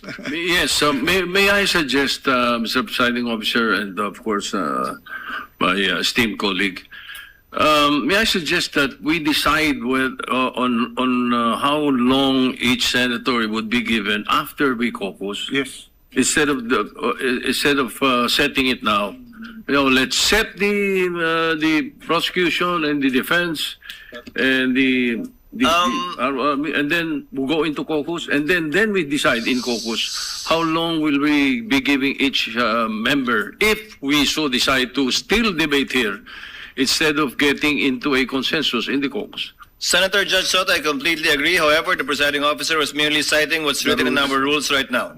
We can, of course, change it by agreeing amongst ourselves to lower it or increase it. Hopefully not in the direction of increasing it. Hopefully after the caucus, we will have a win-cheese solution. Thank you, Senator Judge Allen. Any other points? Senator Judge Pangilinan is recognized. Very quickly, Mr. President, this is pertains to an earlier manifestation. I beg the indulgence of our colleagues because it took me some time to retrieve the file. This is reference to my earlier interpellation with the witness on the matter of the case of People versus Mas. Earlier, it was manifested that this was an inciting to sedition case, which was dismissed by the regional trial court. Just for the record, it was dismissed by the regional trial court, not on the merits. It was dismissed by the Olongapo court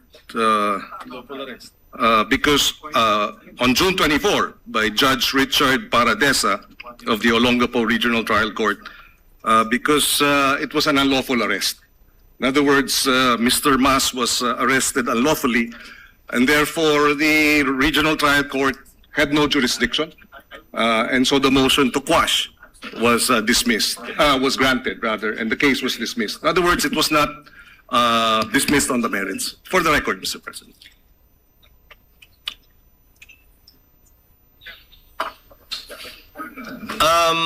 Yes, Honorable Defensor, just to remind you that tomorrow, kindly give us a list of your witnesses for the following week for the information of the court as well as for the other party. We will, if necessary, Your Honors. And will you be needing a subpoena for Director Matibag for Monday? We won't need a subpoena anymore for Director Matibag for Monday's testimony, Your Honor. Okay, then no need to issue a subpoena.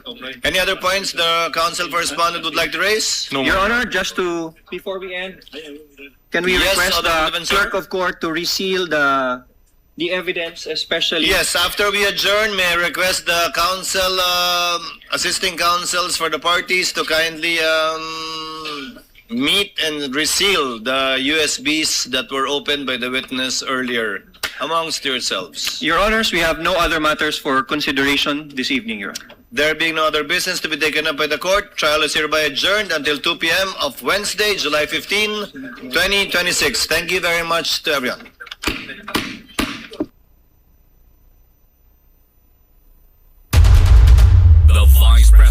impeachment coverage, absuelto o konbiktado.